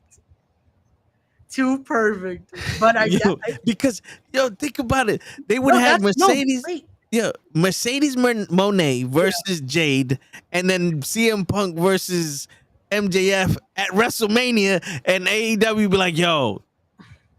What the fuck? They stole our ideas. We now have something to do with Cody. Yeah. MJF versus Cody at Mania. Because we got nothing else for Cody right now. He can't finish the story this year. I'm sorry, Cody. Yeah, but they can always renew the rivalry with Shinsuke. Nah, just let this happen. No, it's not. It can't. There's no way it can happen at Mania now. Because I still would love for the Lex Luger Bret Hart finish. But there's no way. There's no way we're gonna get Roman working twice this year. So, what do you do with Cody? MJF and Cody would be too perfect. But we'll give our pie in the sky theories, I guess, in 2 weeks. But now I really want that. Now I can see that fucking MJF eliminating the guy. Like, oh, you thought you were done with me? Hi, friend. Word. Hi, pal. Yo, imagine if he's in the ring right? As number 27. We'll throw him as 20. We'll put him back in 27, right? And not only is he face to face with with fucking Cody, but with CM Punk, and we're having like, hey, I remember you. Hi, my name is Maxwell Jacob Freeman. You know, let me reintroduce myself. You know what you gotta have him do though? After he does it to Cody, you gotta have a backstage segment with William Regal.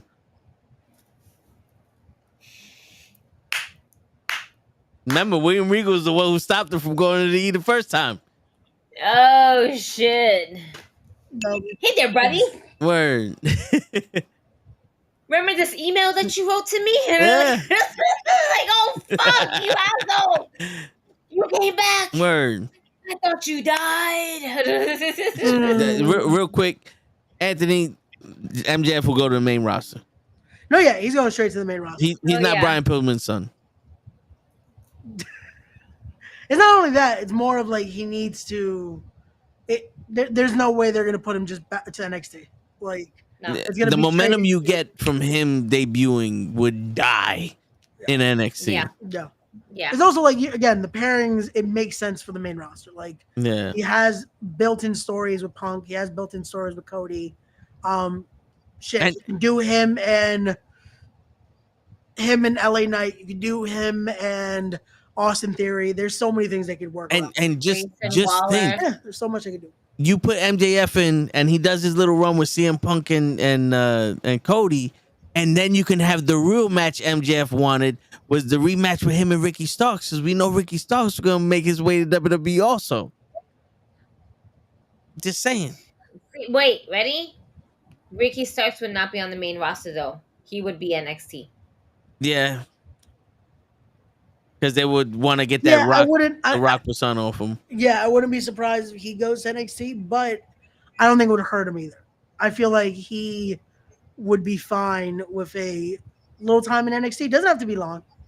But just something there. If you would put him instantly on the main roster, he would get lost in the shuffle. Yeah. Yep. And nothing to his fault. Is just the way how they would possibly write him. They wouldn't know what to do with him. Yeah. Yeah, and Anthony, the last thing before we call it a night.